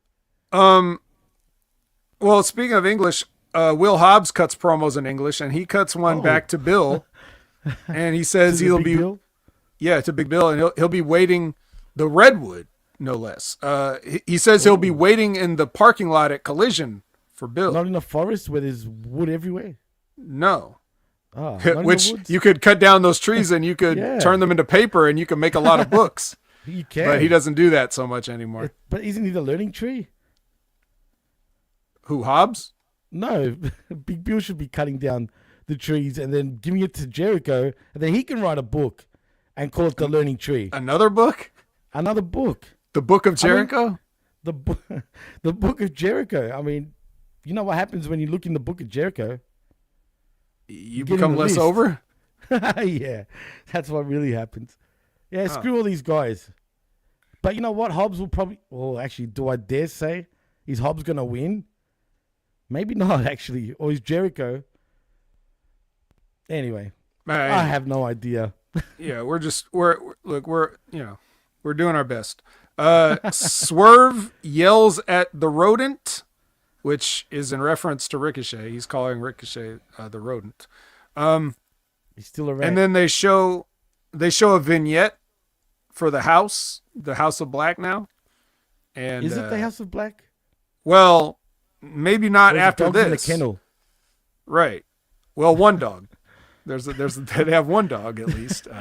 But the other one started barking too recently. Was this the one? Now this is the one where I don't know. Did they officially debut the new name on this, or did they just tease it? Did. Well, no, they teased it. They didn't debut it, but they're getting there. And we've got two dogs now, apparently. Buddy's transforming into a dog too. Soon Julia will be a bitch as well. All right. Well. Anyway, let's just say this vignette was corny and lame. Okay, I don't care. There's no other way to slice it. It sucked. Both of them can't talk. But neither of these guys should talk ever, man. Nobody in the business could have made this any good. Yeah. So Three-headed the dog. main event. It's Cope time. See, that has a double meaning. It's Cope time. Cope versus Pac. Oh. Guys, you already know. In case you couldn't tell, like by the way we've been running through this, like we wasn't watching this. Sorry if that's unprofessional. And I was not about to watch 20 some minutes of these two fucking jokers. Not that Pac is more guilty by association. I don't really, for the most part, I've always liked him, but it just. Do you really now, but Pac? I mean, I think he's good, but he's never involved in anything I want to see. That's the problem. He gets packed away. That's why. Yeah, if he's even there, he's not going to be involved in something I want to see, including a match like this. But I did see that, Edge hit Mark Merrow's old finisher, so he dusted that off because he's been around for as long as since Mark Merrow was still active. He actually has. That's true. Yeah, so he did that. He did the TKO, and then after that, we see a video on the screen because a lot of stuff happens backstage that people are supposed to see in the ring, and the Death Riders have got that legendary 80s tag team, and they've got the team that copies them, both together in a basement. FTR? Yeah. What the fuck is this and why? It was at midnight by any chance? The time? I don't know. Not those old guys. I'm talking about what was the time close to 12. Yeah, maybe. Saying. Yeah, on certain coasts, maybe. Yeah, so they got these 4 guys just, kidnapped again in a basement. And then How they hit did this happen? Huh? How did this happen though? Did they break into they the didn't houses? film that part. They just cut right when it already happened. Yeah. Oh, I see. And they made That's sure what I'm asking. they made sure to hit the concerto on Ricky. I believe that was Ricky Morton laying face down on the chair. Can we not kill old people from now on, guys? No, we got to do that. We definitely got to do that. And then and then they're not done with that. They're not done killing old people, because then after they kill Ricky Morton, they go to the ring to kill Cope. Oh. And then, yeah. So they're in the back. They're kidnapped in the back somewhere. They're kidnapped in the back somewhere. But Somewhere in Tony the can't bowels of the done- building. And I then see. But Tony's then- done nothing about it. nothing at all. No security, nothing. They were probably still Security. looking for, Ricochet the rodent. Well, he is a rodent, and he can get into Yeah. cracks. You know what I mean? Small cracks. Yeah, so I've heard multiple times. Then, but of all people, so they go to beat up Edge, and then they do. Like, shockingly enough, all these guys go and beat up Edge, and then of all people, Jay White comes out to try to make a save with music, and he almost does for a little while. That was weird, dude. But then he gets beat up too, and then they choke Edge. She's doing the bulldog choke on Edge, and like Yuta is like holding Jay White's hair, and like he's like saying, "Yeah, look at it." And it's like, dude, Jay White doesn't care about Edge at all. Like, this is not. I know. It's not like one of those things like watch us kill your friend. It's I know, it's not jokes, like that. bro. Jay White doesn't like anybody, so Fucking it really jokes. doesn't have the. I don't know what they're thinking when they come up with it. Dopes. Do they think it's? I don't know. I don't know. Do because they I have to can't do a think. lot of? Do they have to do a lot of improvising out there, and that's why it doesn't make sense? Like, I'm not sure. Is that giving him the benefit of the doubt if we say that? Maybe.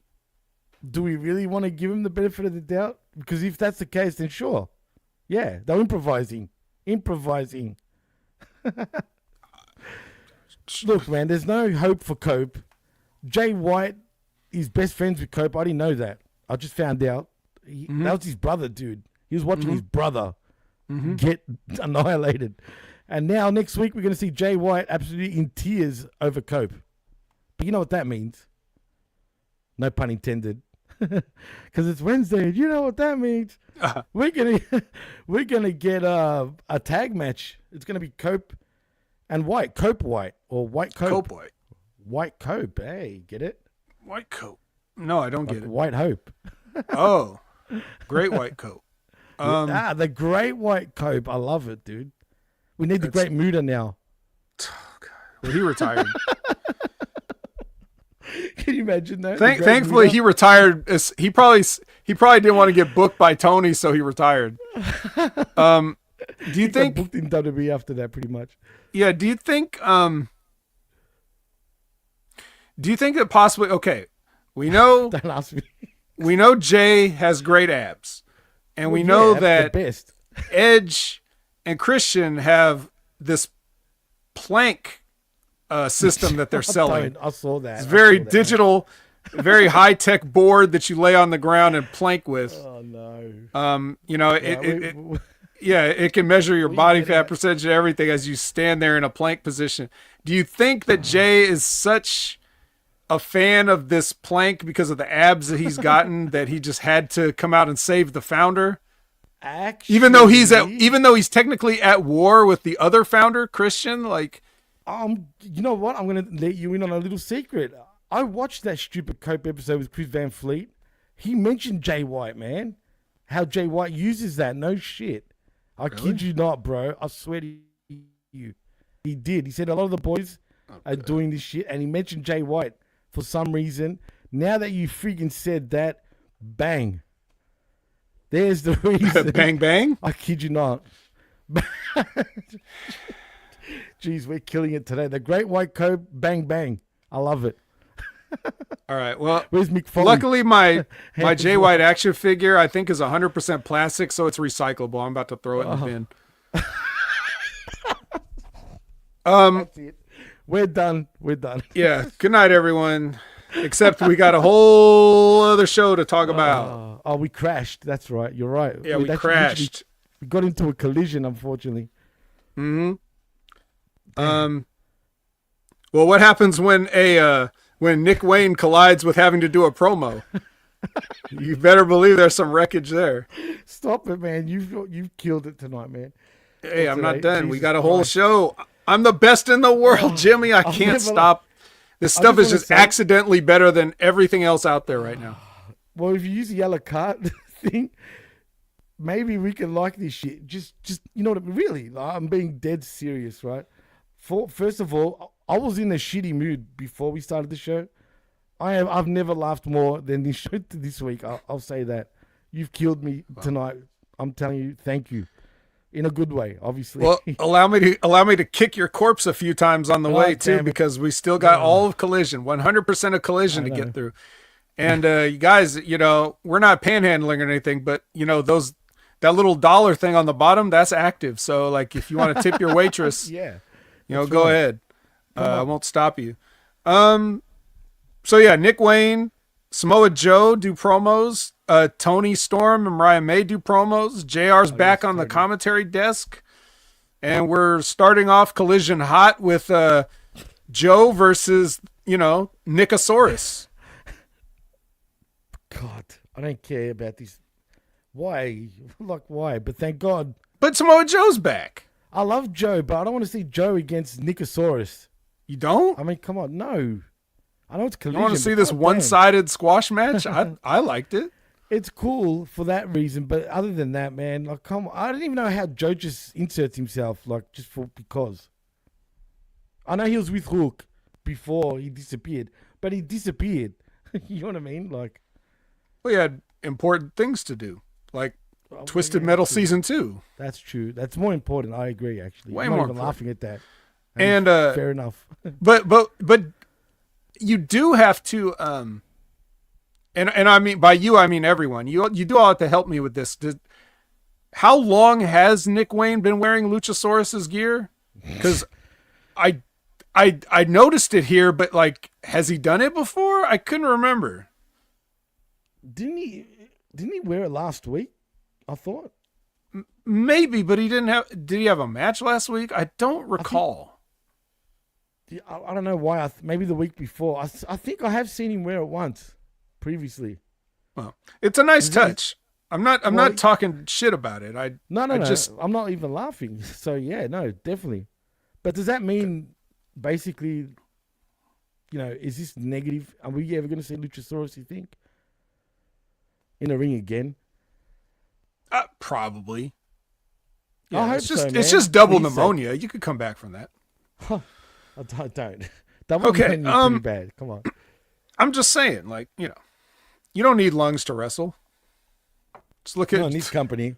Yeah, look at Joey Janela. Come on. True. I mean, don't even go there. I don't even know him anyway. He's having a cigarette in his match. He doesn't need. You don't need to breathe to wrestle. Dude, when you get thrown off a roof and into a truck. Yeah, that's something. All right. So anyway, like you mentioned, Samoa Joe has the Hook in, and Hook is out too. Him and Shibata come out because they have to counteract the patriarchy and all their shenanigans, which they do try, but it gets cut off. That Samoa Joe team, I'll take that over the patriarchy any day. Samoa Joe hits the muscle buster. It doesn't take long. It's just the right amount of time for TV. And there's no post-match anything. It was just, hey, babyface is up. Samoa Joe's back. Strong win. Well, is it a strong win, though, technically, when you think about it? Yes, because I seen Nick Wayne go 25 minutes with Hook. So like if he could go 7 with Samoa Joe, that's a strong win for Samoa Joe. I guess, but technically Hook's the student per se. You know what I mean? Like basically, Joey's Taz right now. We're gonna have a Team Joe soon. I like it. I'm telling you, you watch. No, I mean it should. Imagine that. Imagine you had students. Yeah, really, I'm being a la carte serious. A la carte, Joe. Give me Joe. I'll take Joe. Oh, hey, man, I'm one of Joe's biggest fans, no doubt. You don't sound like it today. Well, Dynamite kind of, put me in that freaking mood. Because come on. I know we're on Collision now. This is several days later. I know, but do you remember what you said at the start of the show? It was actually Dynamite. I mean, normal Dynamite, but was it really that good? Again, it's the common sense crap. I know sometimes I can enjoy something and then you remind me of shit, right? And then I think, damn, like the whole show is just ridiculous when you really break it down, right? Because it is, like, it's just, yeah. But anyway, let's keep sifting through the Let's collision. keep colliding. All right. They're going to rewind. They're going to rewind. I meant to say remind you, but they can rewind too because they go back to, a whole package on Kenny and Will and what happened on Dynamite just to remind you that they moonsaulted guys and then challenged them to a match at Australian Grand Slam. So we got that to look forward to. Powers. They're the superpowers now. Yeah. Yeah. Yuck, Joe. I mean, Josh. What the hell, sloppy Joe on a ciabatta bread? Add cheese, please, says Grass. Yep. Not in between those knees, though, Grass. Or Gross. Yeah. Well, speaking of sloppy, because I literally wrote that as a note for this next match, but the next match is Okada versus Commander. Title for title, except no title. It's a non-title, title for title match. So it's a non-title, title for title match on a pole with no title. No pole. No pole? Oh, damn it. I couldn't see. No pipe? No pipe? No. Oh. Nothing. Then where did it come from on Wednesday? No eucalyptus? No eucalyptus, no koalas? Nothing. No kangaroos. Damn. Just a regular match. God damn it. I thought this was called Collision. Well, it's just even if it's a non-title match, does a Continental Champion still get to use the Continental rules? Because, they said a 20-minute time limit. That's a good question, actually. They haven't clarified that, and they never will. Because, again, common sense, it doesn't exist in this company. What title does Commander have, Todd Brantley? The Ring of Honor television title. What happened to Hologram Lab Rat? Stay tuned. He's a hologram. So anyway, dude. no, I wrote, I will read my notes verbatim. Okada versus Commander, Continental versus TV, sloppy, Rainmaker, and post-match handshake, clobber. That's literally my shorthand notes, so let me explain that. Obviously, Okada's the greatest wrestler in the world. Obviously, Commander's not. Commander sometimes is better than this. He's just missed a couple of little things. Okada may have saved his life on something. But ultimately, it goes exactly how you imagine it does. He gets a Rainmaker. So afterwards, and they work a handshake thing at the beginning where Okada goes to shake his hand and then he like just he goes to, I know Jimmy probably didn't watch, so I'm just telling you. I actually did. I did. So, well, do you want me to call you out and ask you to explain what happened, or should I just go ahead? Well, no, please go ahead. Oh, okay. I mean, I don't want to call you out. So anyway, he goes for the handshake and then Commander goes and Okada just walks right past him, goes to the ropes and like touches up his hair, whatever. Then he turns around and is like, okay, for real this time, I'll shake your hand. So he goes to shake Commander's hand and Commander gently does the Olay and like lets him go past. And Okada's like, all right, motherfucker. So that's the handshake story at the beginning. Now at the end, Okada's like, okay, for real this time, handshake. And then they shake hands and everything seems fine. And then he's like, bam, hits him in the back. So yeah, there you go. All right. Wait, we had an Olay. Well, you Okay. watched it, so you knew that, right? Well, I didn't see the start bit. So All right. I didn't actually see the start Wait, bit. so you didn't but- see the Samoa Joe match up till now, or you just no, power no, the no, phone, or No, actually, I hate saying this, but power of the. I had to go and relieve myself, okay. and I just leave it playing. I don't pause it because there's no point of pausing it. I'm being serious. Fair I enough. can't pause that crap. Not that Okay. that Okada's crap. It's just Well, I tell D, tell me what I missed. oh, you make her watch it. That's sounds Yeah, like she gets spousal pissed abuse. off. She Yeah. actually gets she gets pissed off. I'm not going to concentrate. Yeah. All right. I Don't can't ever just do do that to it. her. Don't ever do that to D. You I leave won't. her alone. Oh no, it's abuse. Yeah. Well, speaking of abuse, Hobbs is made good on his promise, and he is waiting in that parking lot. And From last week? yes, he's been waiting there. Like he got on a plane that Wednesday night, flew to Jacksonville, and has been waiting in the parking lot pacing ever since. So he's really mad. You remember in like on like TNA when they do the Monsters Ball and they do like the 24 hours of deprivation? Yeah, it's like Hobbs had like 4 days. Can I ask, if you're going to do that, what? Yeah, I was going to say, why would you wait? Like, why not do it then and there? Like, why do you have to like go to a parking lot and do it? Like, I don't get it. Why you saw the person the week before, right? Or I mean, from Wednesday. So why did you have to wait a few days? Yeah, I don't know. Anyone? That's a good question. I'm being dead serious. Why? I'm Well, not it's the being same- mean, Bruce. Yeah, you're mean. You made D watch AEW. Don't do that. I know that's true. Yeah, well, I don't know. The answer is probably, yeah.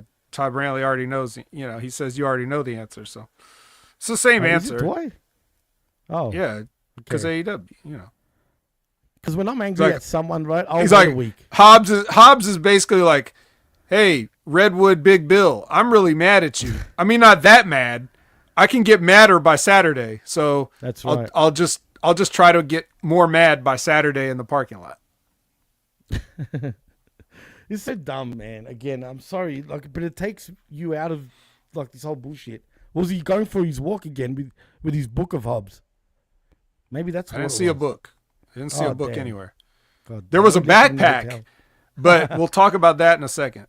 So they come out and get in this fight in the parking lot. And there's a Bill has this backpack and he's like, goes to hit Hobbs with it and everything. Security breaks this up, and Were they like just watching?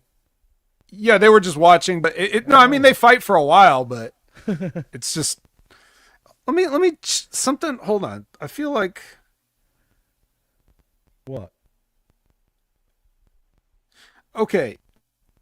Yeah, this was the part where I think, cause there were 2 fights on this show. So the first one, when they're in the parking lot, when security comes out, like Hobbs is grabbing like every flat aluminum object that he can. Like there's a cookie sheet on the Flat? table. He grabs a cookie sheet off the table and hits Bill. He grabs another cookie sheet off the table and hits Bill again. He has a whole ass trash can there, but he just grabs the lid and hits Bill again. Shit like that. And then they're, so it's, bake cookies? then he rips off a section of the fence, and that's not aluminum, but it is flat. And he does try to hit Bill with it. And security is like, breaking up. It's like, like if you had like a chain link fence that had like a gate, like a door, like a swinging door. It's like he rips that off the hinges and goes after Bill with it. He's a powerhouse, you see. But what damage? Well, what damage does that do though? Not much, because Bill seemed okay. He's like, I'll see. Did you at He's least like, stab him with it? as security pushed him away, Bill was like, I got you. And he's pointing to his head repeatedly as if to say, like, I'm in your head. But instead of saying I'm in your head, he says, I got you. So that's how that ends there. And the crowd. But wait, the fans were chanting, "Let them fight." They wanted to see more, though. Yeah, but well, they gotta wait. It's not till later. Because right now the important thing is to get, the guy that goes boom with the fat guy and his I'll fat walk kid away that go again. boom. Fuck Yeah. this. With Lexi Oh, there, you're not a no fan, less. huh? Okay. I am. I'm the biggest fan. Fuck these guys, man. They do nothing for this company. Like, come on. So you mean that to tell me that the collision numbers aren't going to go up because the boom guys were on? Man, remember when I was saying I was annoyed beforehand? How am I supposed to keep my eyes on this shit? As soon as I see that guy, any stupid kids. Anyway, I don't care. Why are they even on television every second week? It feels like at this point they're there too often. Get them away, please, for now. Just a little bit. God, man. Zane Vicious says, why are you fat shaming that? Well, it's their only distinguishing characteristic, so I'm just pointing it out so you know who I'm talking about. It's not like they have a personality or anything else to go off of. So I just say, hey, it's the fat family, and everybody goes, oh, those guys. I got it. Well, they are the fat family. Look how fat the kids are, man. They should be careful for diabetes at that age already. I'm being serious. That's freaking torture for the kids. Yes. And look what Josh says. Damn. AEW could have say? the Death Riders attack the Boom people. Oh, that'd be great. Because Actually, I'd be down for that. isn't John Moxley's whole thing like you're making a joke out of the business and everything? So aren't those guys like exactly who he's talking about? Yes, absolutely. But so why does he let that go on? But he's trying to kill Coke. He needs to get rid of peeps like that. That's a good example. Put them out of their misery. That'd be great, dude. If they did that, I think it would get a pop. Maybe Probably that's what would. they're worried about. Yeah. Yeah, maybe absolutely. It is.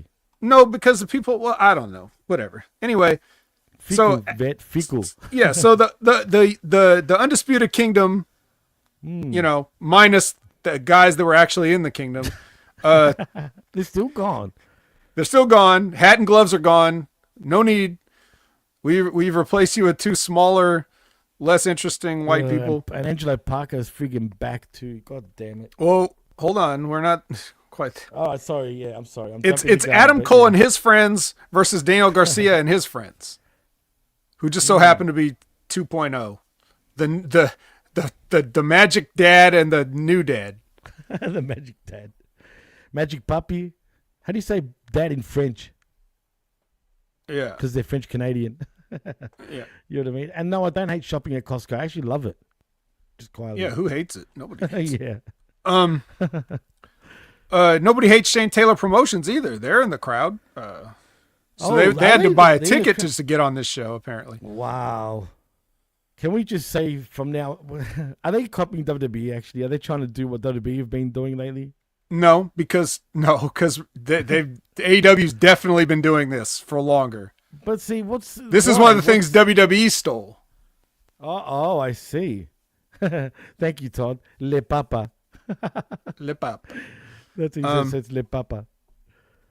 So anyway, yeah. They beat the new father, and then everybody shakes hands because they're all really friends. They just wanted to have a friendly match. Yeah. But why isn't anyone pointing it out? Gloves and hat. I don't know. They're just so forgettable that I guess no one noticed. I guess they got neuralized. Yep. It means what you thought you saw, you did not see. I have no idea. You did not see hat and gloves. Or le péri is another way of saying it, apparently. Max Caster. Yes. He's doing Max a promo. Custard. He does. He says he's a survivor. And but is that because of Beyonce? Yeah, he's not going to give up. He's going to be stronger. He's going to work harder. And he's going to find survivors. He's going to find more survivors like him by doing an open challenge. Oh, that's different. Yeah.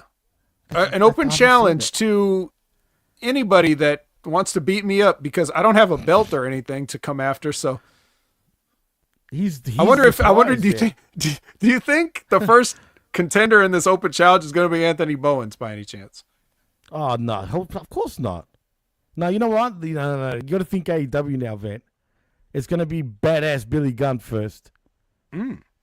Yeah, and then we get Bowens, because we're going to build to the crescendo. But then again, I said they're backwards. I said that before, so then yeah, you're right. Actually, we will get Bowens as the first match. Yeah, whichever. I mean, I don't know that there's a correct order, to be honest. Oh, that's true.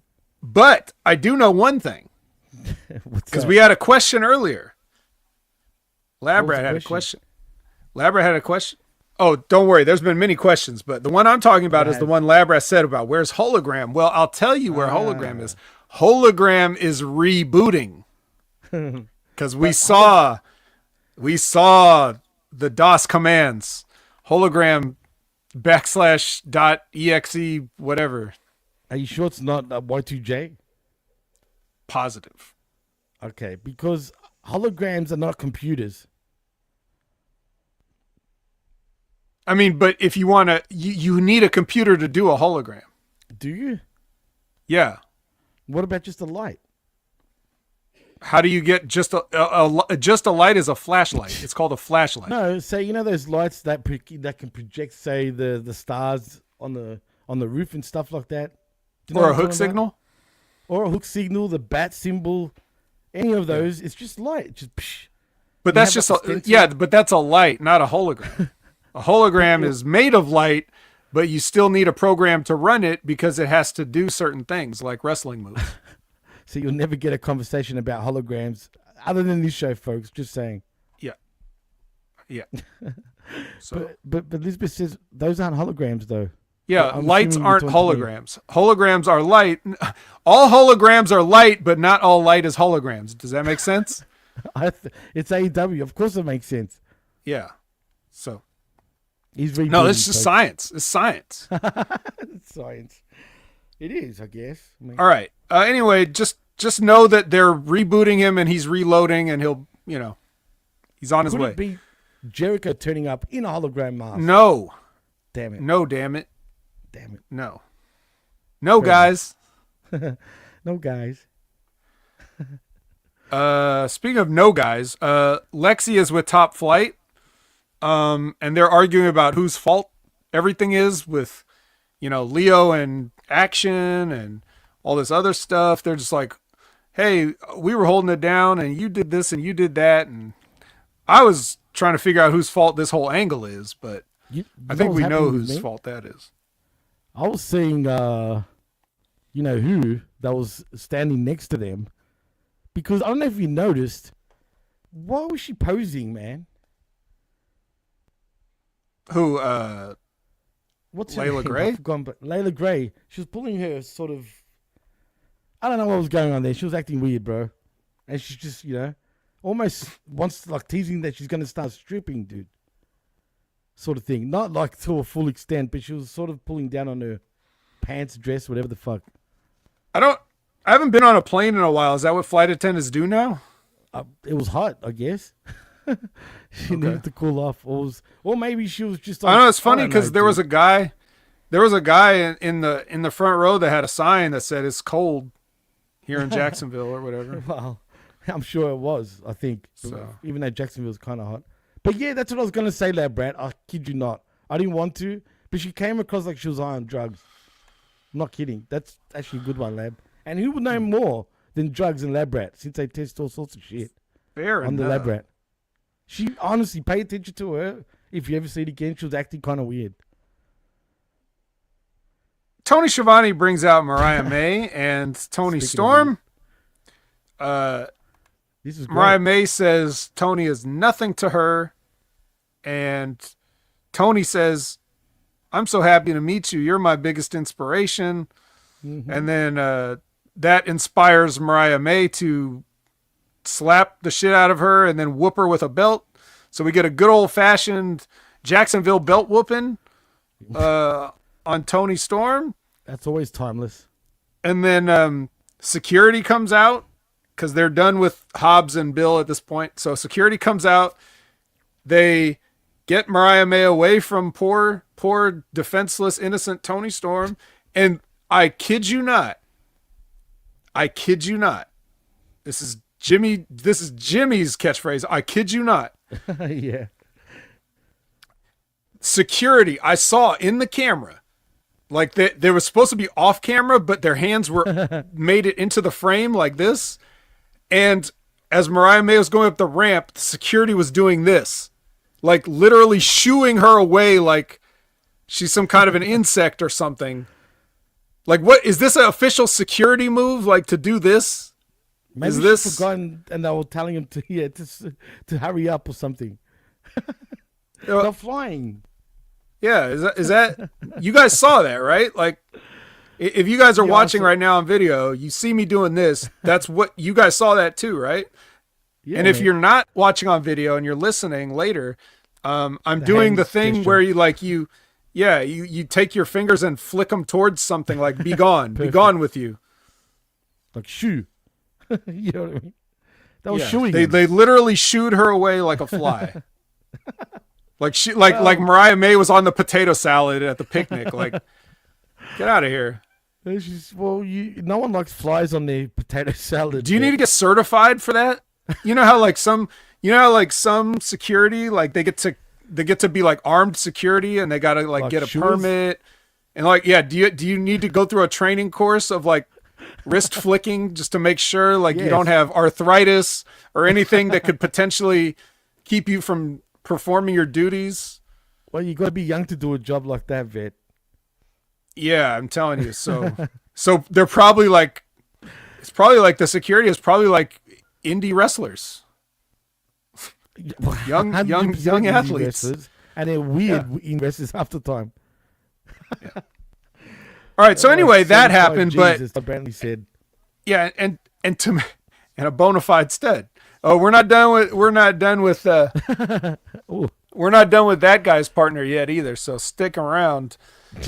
So anyway, that was more interesting to me, the security guard shooing her away, because what actually happens next is that, well, it's time, or should I say it's timeless? Is it? Yeah. It's timeless. Yeah. Yeah, we didn't like I didn't tell you guys this a month ago, but they already did it show. with 2 more weeks left to go.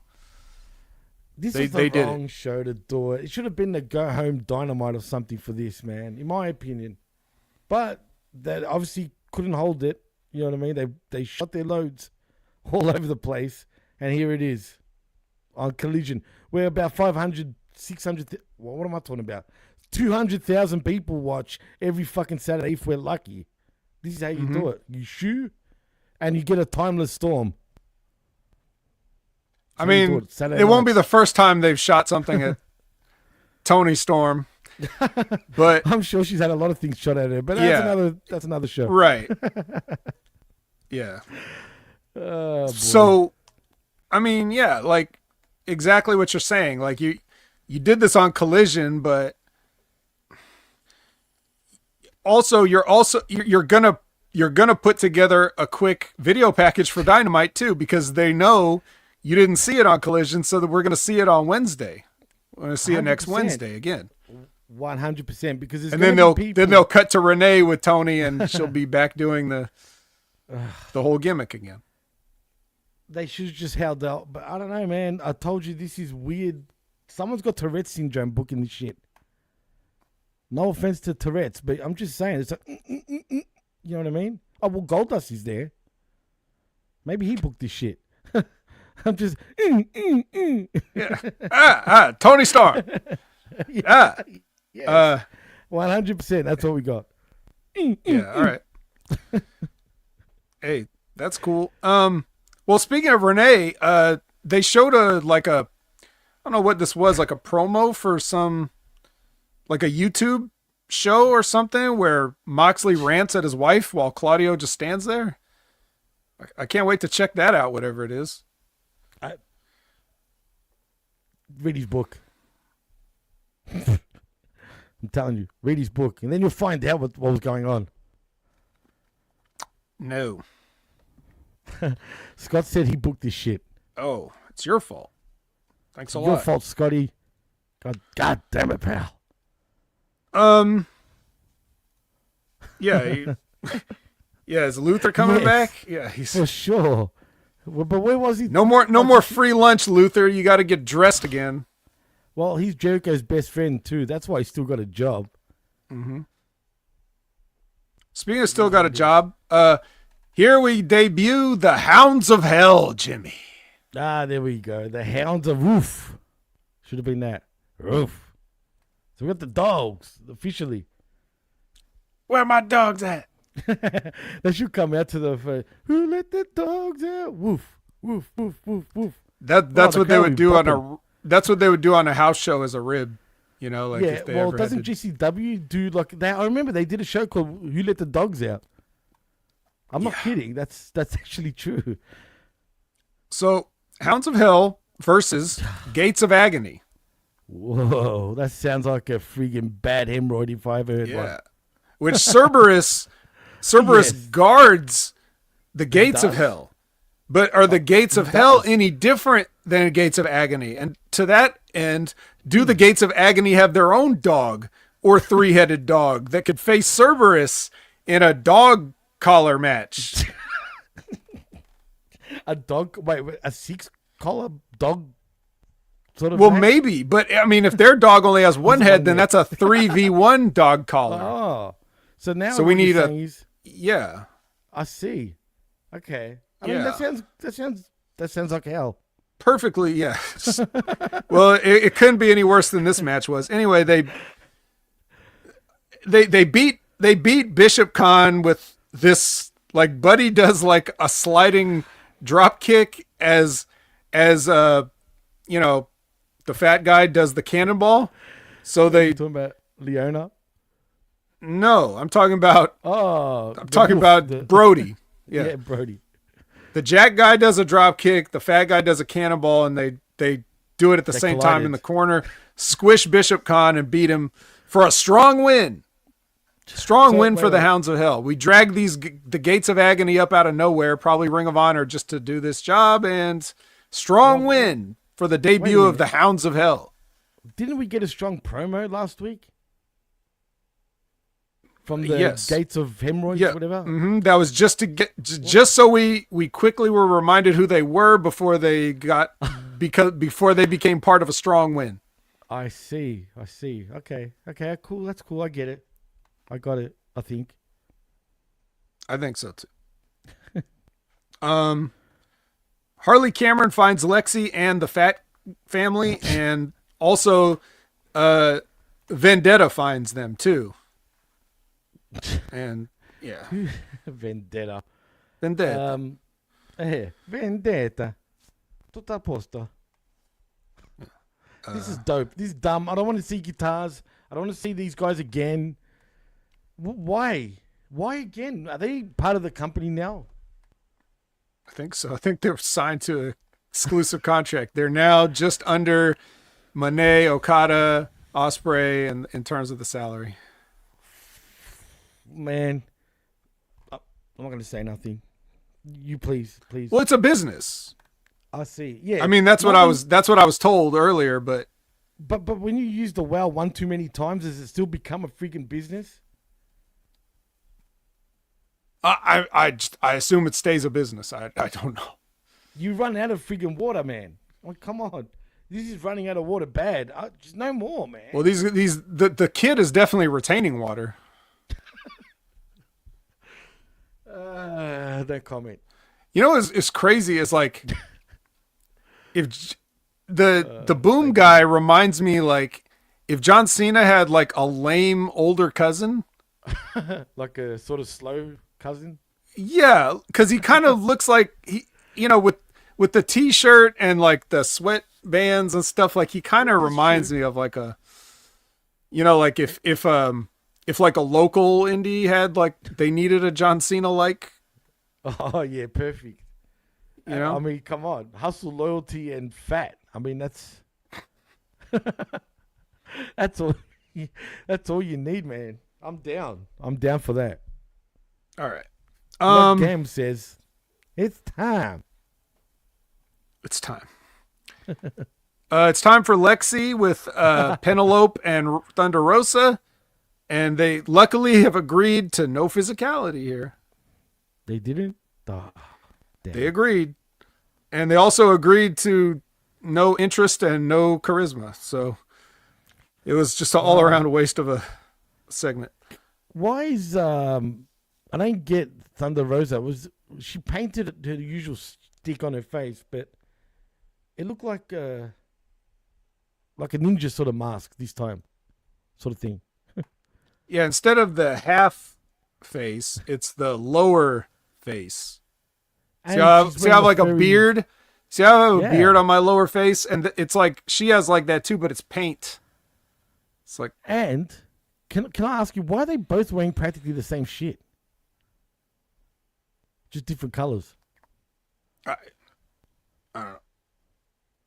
Okay, interesting. Everyone wants to wear the same shit. Cool. Yeah. Fluffies. Well, speaking of fluffy, like, do they just put Gabriel Iglesias in the WWE truck and move him from town to town? Yes, that's what they do. Just like these fat dudes, the Boom family gets moved around. Yeah, so a fat comedian just goes in the truck with like the rings and the equipment and everything. Okay. Boom. Where's Kofi when you need him? Gotcha. All right. Well, we have a number one contenders match for the TBS Women's Championship, as if there's a TBS Men's Championship. It's Deonna Purrazzo versus Serena Deeb versus Yuka Sakazaki and Queen Aminata. How do they not have Queen Aminata, if I pronounce that right, on TV regularly? You didn't, and I don't know. But Serena Deeb was gone for so long. Here she is again for no reason. Yeah, here she is again. Nobody cares. And that's what sucks. Like, it's sad because they've got some good, decent women's wrestlers, and Queen Aminata is one of them. I truly mean that. I actually think she's got something, man. Well, 75% of this match was "Where you been," and the other 25% was Deonna Purrazzo. Only 25%? Are you saying? Well, I'm not going to say nothing. Okay, we better not go there. But there's a lot of rolls in that Chinese bakery. Yeah, well, she's going to be saying "boom" pretty soon with the kid and the Rizzler too, if she doesn't watch Rizzler. It. That sounds bad. Where's the sphincter? I don't know. But Harley Cameron's is out in the match because she's going to end up costing Deonna the match, and Yuka Sakazaki wins. So do you think? Though? Yeah, because damn it, she must be a bucket list item for Mercedes. I always wanted to beat a magical girl. Well, yeah. I mean, come on. But this is dope, and I'm sick of Harley Cameron. Look, I like her, you know that, right? But now, you know when you get something too much, you get sick of it. Yeah. Oh, I'm getting her way too much, especially on this show, bro. But she's so entertaining. I don't want to say, because I'm being a prick today. I know we're fat shaming people. And she's Australian. And she's Australian, but did she have any grazes around her leg areas? Around her legs, anyway? Anyone? Anyone? It's a serious question because why? Like, why? I mean, why? I don't know, but she does. Apparently, she does ventriloquism, so it's not like she doesn't have a talented mouth.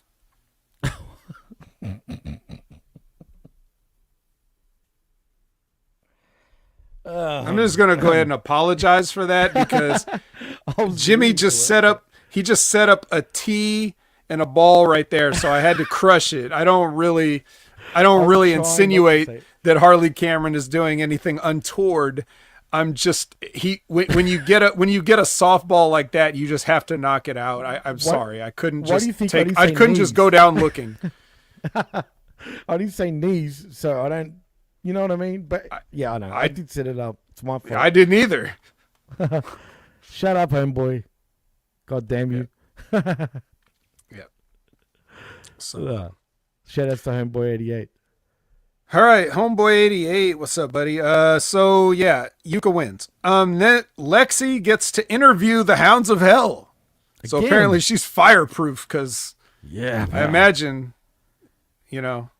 And then Okada comes in, and he's like, he tells Buddy that you bark like a bitch, and then he calls. He kind of does. Yeah, and then Buddy calls Okada a bitch, and Okada's like, I'm no bitch. So we're getting a bitch match. Is that what's happening? Well, he is a bitch. I mean, if he just wears a bit of makeup, I'm talking about Buddy. I mean, is Okada lying? Aren't they dogs? Yeah. So how's he being derogatory? You're just calling him a female dog. There's nothing wrong with that. Was he talking to Dark Julia? Maybe Dark Julia was in the background and Buddy just didn't realize and he turned around. That's who he was talking to. Yeah, Buddy, if you're hearing me, he wasn't talking about you, bro. It's about your female member that's in the group. Yeah. And he doesn't understand English properly. Maybe he thought bitch means just dogs. I mean, maybe. Could be. Maybe he's thought that this whole time with all the different shirts he's got. Yeah, Buddy is a dog. Look, Buddy's a dog's name anyway. It's fucking true. He should have said that. He should have, man. That would have been a wreckage, pun intended. That should have. But Okada-san, if you're hearing me, Buddy, it's too late now. dog. That was the perfect moment. I know. Unfortunately. Well, no, because if they do have a match on Collision, then at the Saturday Night's Main Event style promo at the beginning, he can say it. So yeah, this is it's not too late. I guess it's not too late. Not too late. And like Todd said, and change your name already. Buddy's not a menacing name ever. Yes, it is. He's a dog. God, dogs are menacing. A hell And dog. cute. A hell dog. Yeah, they do have 3 heads. Right. But wait, there's 3 of them, but then they also have a dog. Because remember the video when they had the dog? So is that like 4? That's 4 then now. Instead of Cerberus, it could be Forberus. Yeah. Yeah. Except no. Is this a Hydra dog- now? That's the wrong Greek yes, myth. It is a Hydra. You're right. It's true. I mean, It's a technically that Hydra. has 9, but you could have more or less depending on how many It's anything Hercules more is above cut off than up to 3. this point. Exactly. You're right. No, it's a Hydra. Okay. Glad we cleared that up, which we did. Big Bill is in the ring now, and he calls out Hobbs, and Hobbs comes out, of course, and they fight, and Bill Cheap gets shot, his mind you. Bill gets his backpack and hits Hobbs with it, and then he shows us that backpack is full of bricks. Oh, and the knee brace. Ooh, that does damage. Yeah. Then he hits him with chairs for a while. And then Hobbs ends up coming back. And then they start fighting some more. And then Hobbs ends up suplexing both of them off the stage through some tables.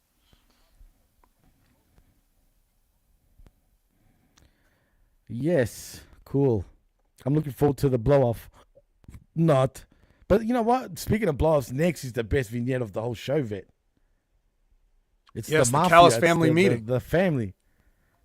Family Yes, meeting. at the table. At the too, big no dinner, the Last Supper table. less. Who's the head of the table now, but? Yeah, who's the tribal chief? Who's the tribal chief? Well, I don't know if Don Callis Who's is the the wise Kimura man or leader? the tribal chief, but there's definitely music playing underneath this. So yeah, that's how you know you can take it seriously. Anyway, whatever they said, but that at the very end, Callis hints that there may be more members of the family. Who could that be? I bet you it's Kenny all along.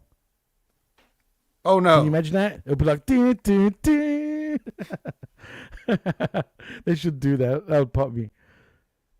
Who could it be? No, but honestly, could it be the Bucks?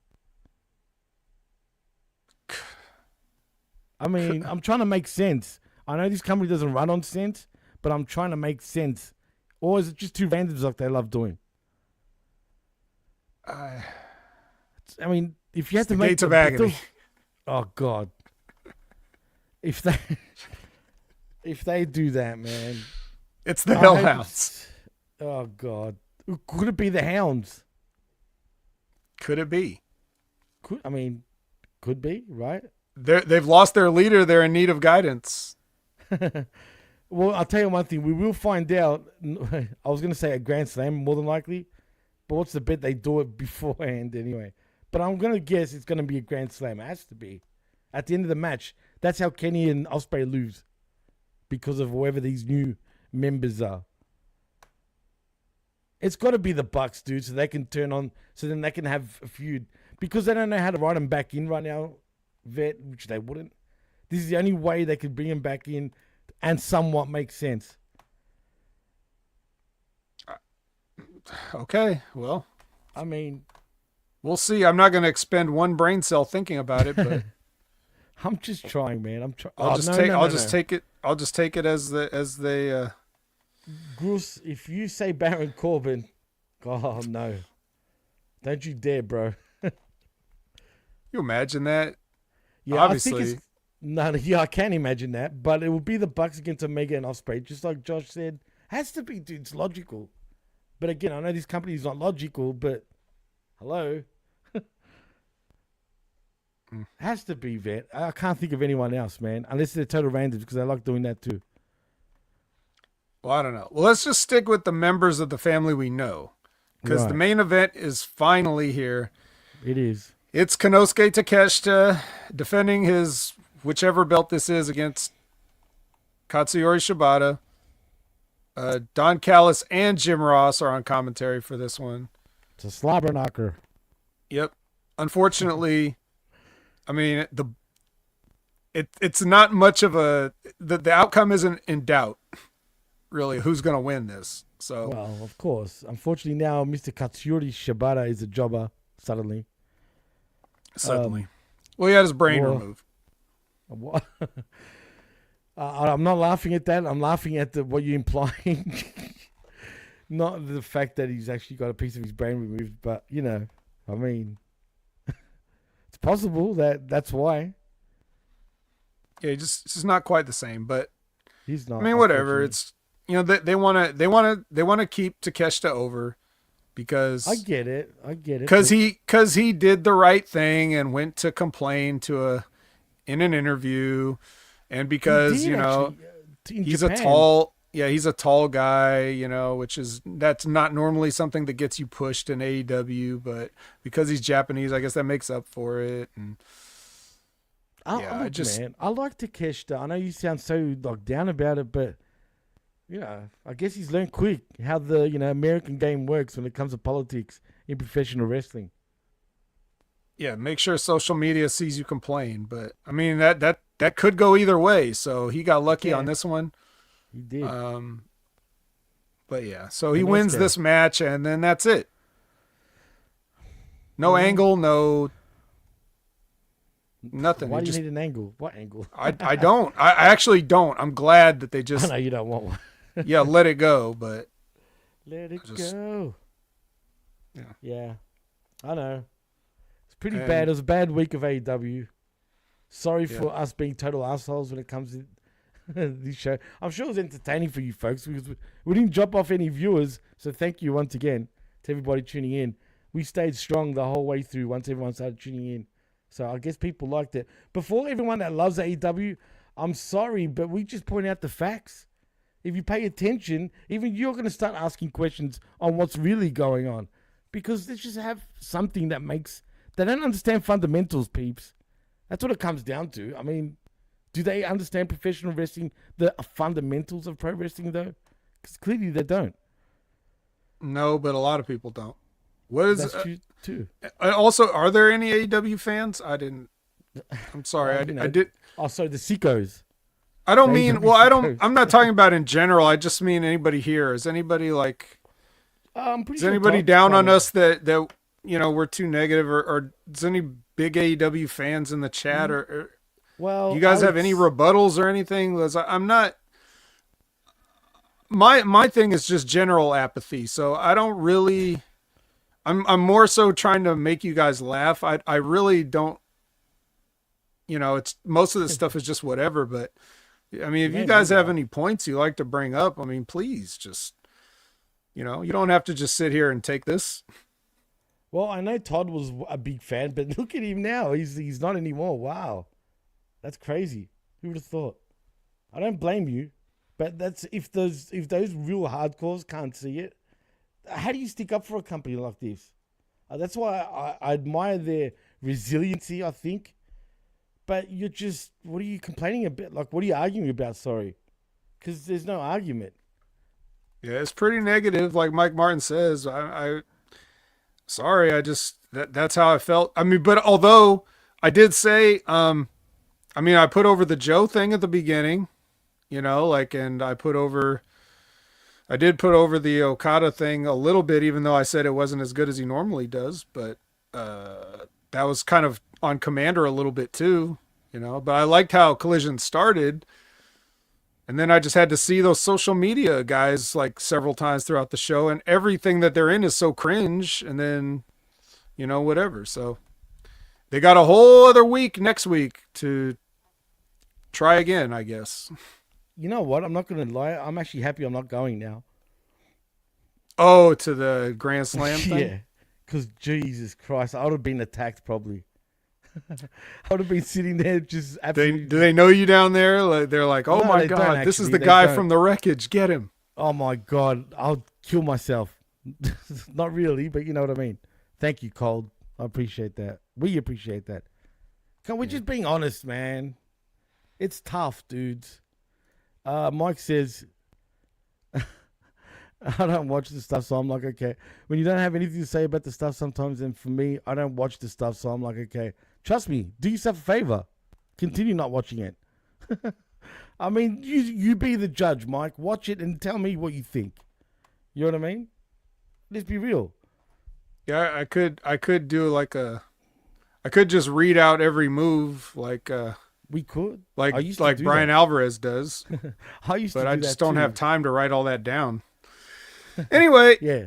We don't have time to do this show anymore. It's time to go. We don't? Aw, damn it. All right. Let's... Well, Vet, you know the drill. Tell them what you're doing, man, and where they can find you. All right. At Opinion Haver everywhere. That's it. HMG everywhere. Watch Rip Rogers and Stevie Richards on Fridays. See you guys later. Damn. Well, you can follow me on the Twitter, but I won't respond because I'm locked. And they've ended the case, mind you, the pricks. So please, hashtag free Jimmy T on X because they still don't believe that it's me. I don't know what to fucking do anymore. So yeah, follow me if you want, but I don't know. Follow the PWC network. So fuck you, Elon. Yeah, follow the PWC network, but even that, follow me. But I'm very disheartened from using it. But anyway, also follow, well not follow, but like and subscribe right here at Hamin Media Group's YouTube channel. It'll be appreciated. We appreciate the fact that you've monetized us, which is great. But keep going, keep spreading the word. And if you want to give it, a dime even for crying out loud for the hard work that we do, we won't say no. So that'd be great. But also like and subscribe at channelattitude.com where for $5, not only do you get the best, but also the realest talk in all of pro wrestling. And also at HaminMediaGroup.podbean.com for all our affiliate shows. And Gruss, I told you, Fight Night Champion, bro. Not PS2. Yeah, okay. It wasn't even on PS2. Fight Night Round 3 was on 360 and PS3. Exactly. PS3, duckhead. I'm joking. Anyway, that's a wrap. So, in saying that, I am Jimmy T. That is the best in the world. My co-host, Jamie the Vet Williams. And you've been listening and watching the Wreckage. Right here on Hamin Media Group YouTube channel and on the Twitch. And we're out. Thank you, everyone, who participated today on the chat. We love you. Peace.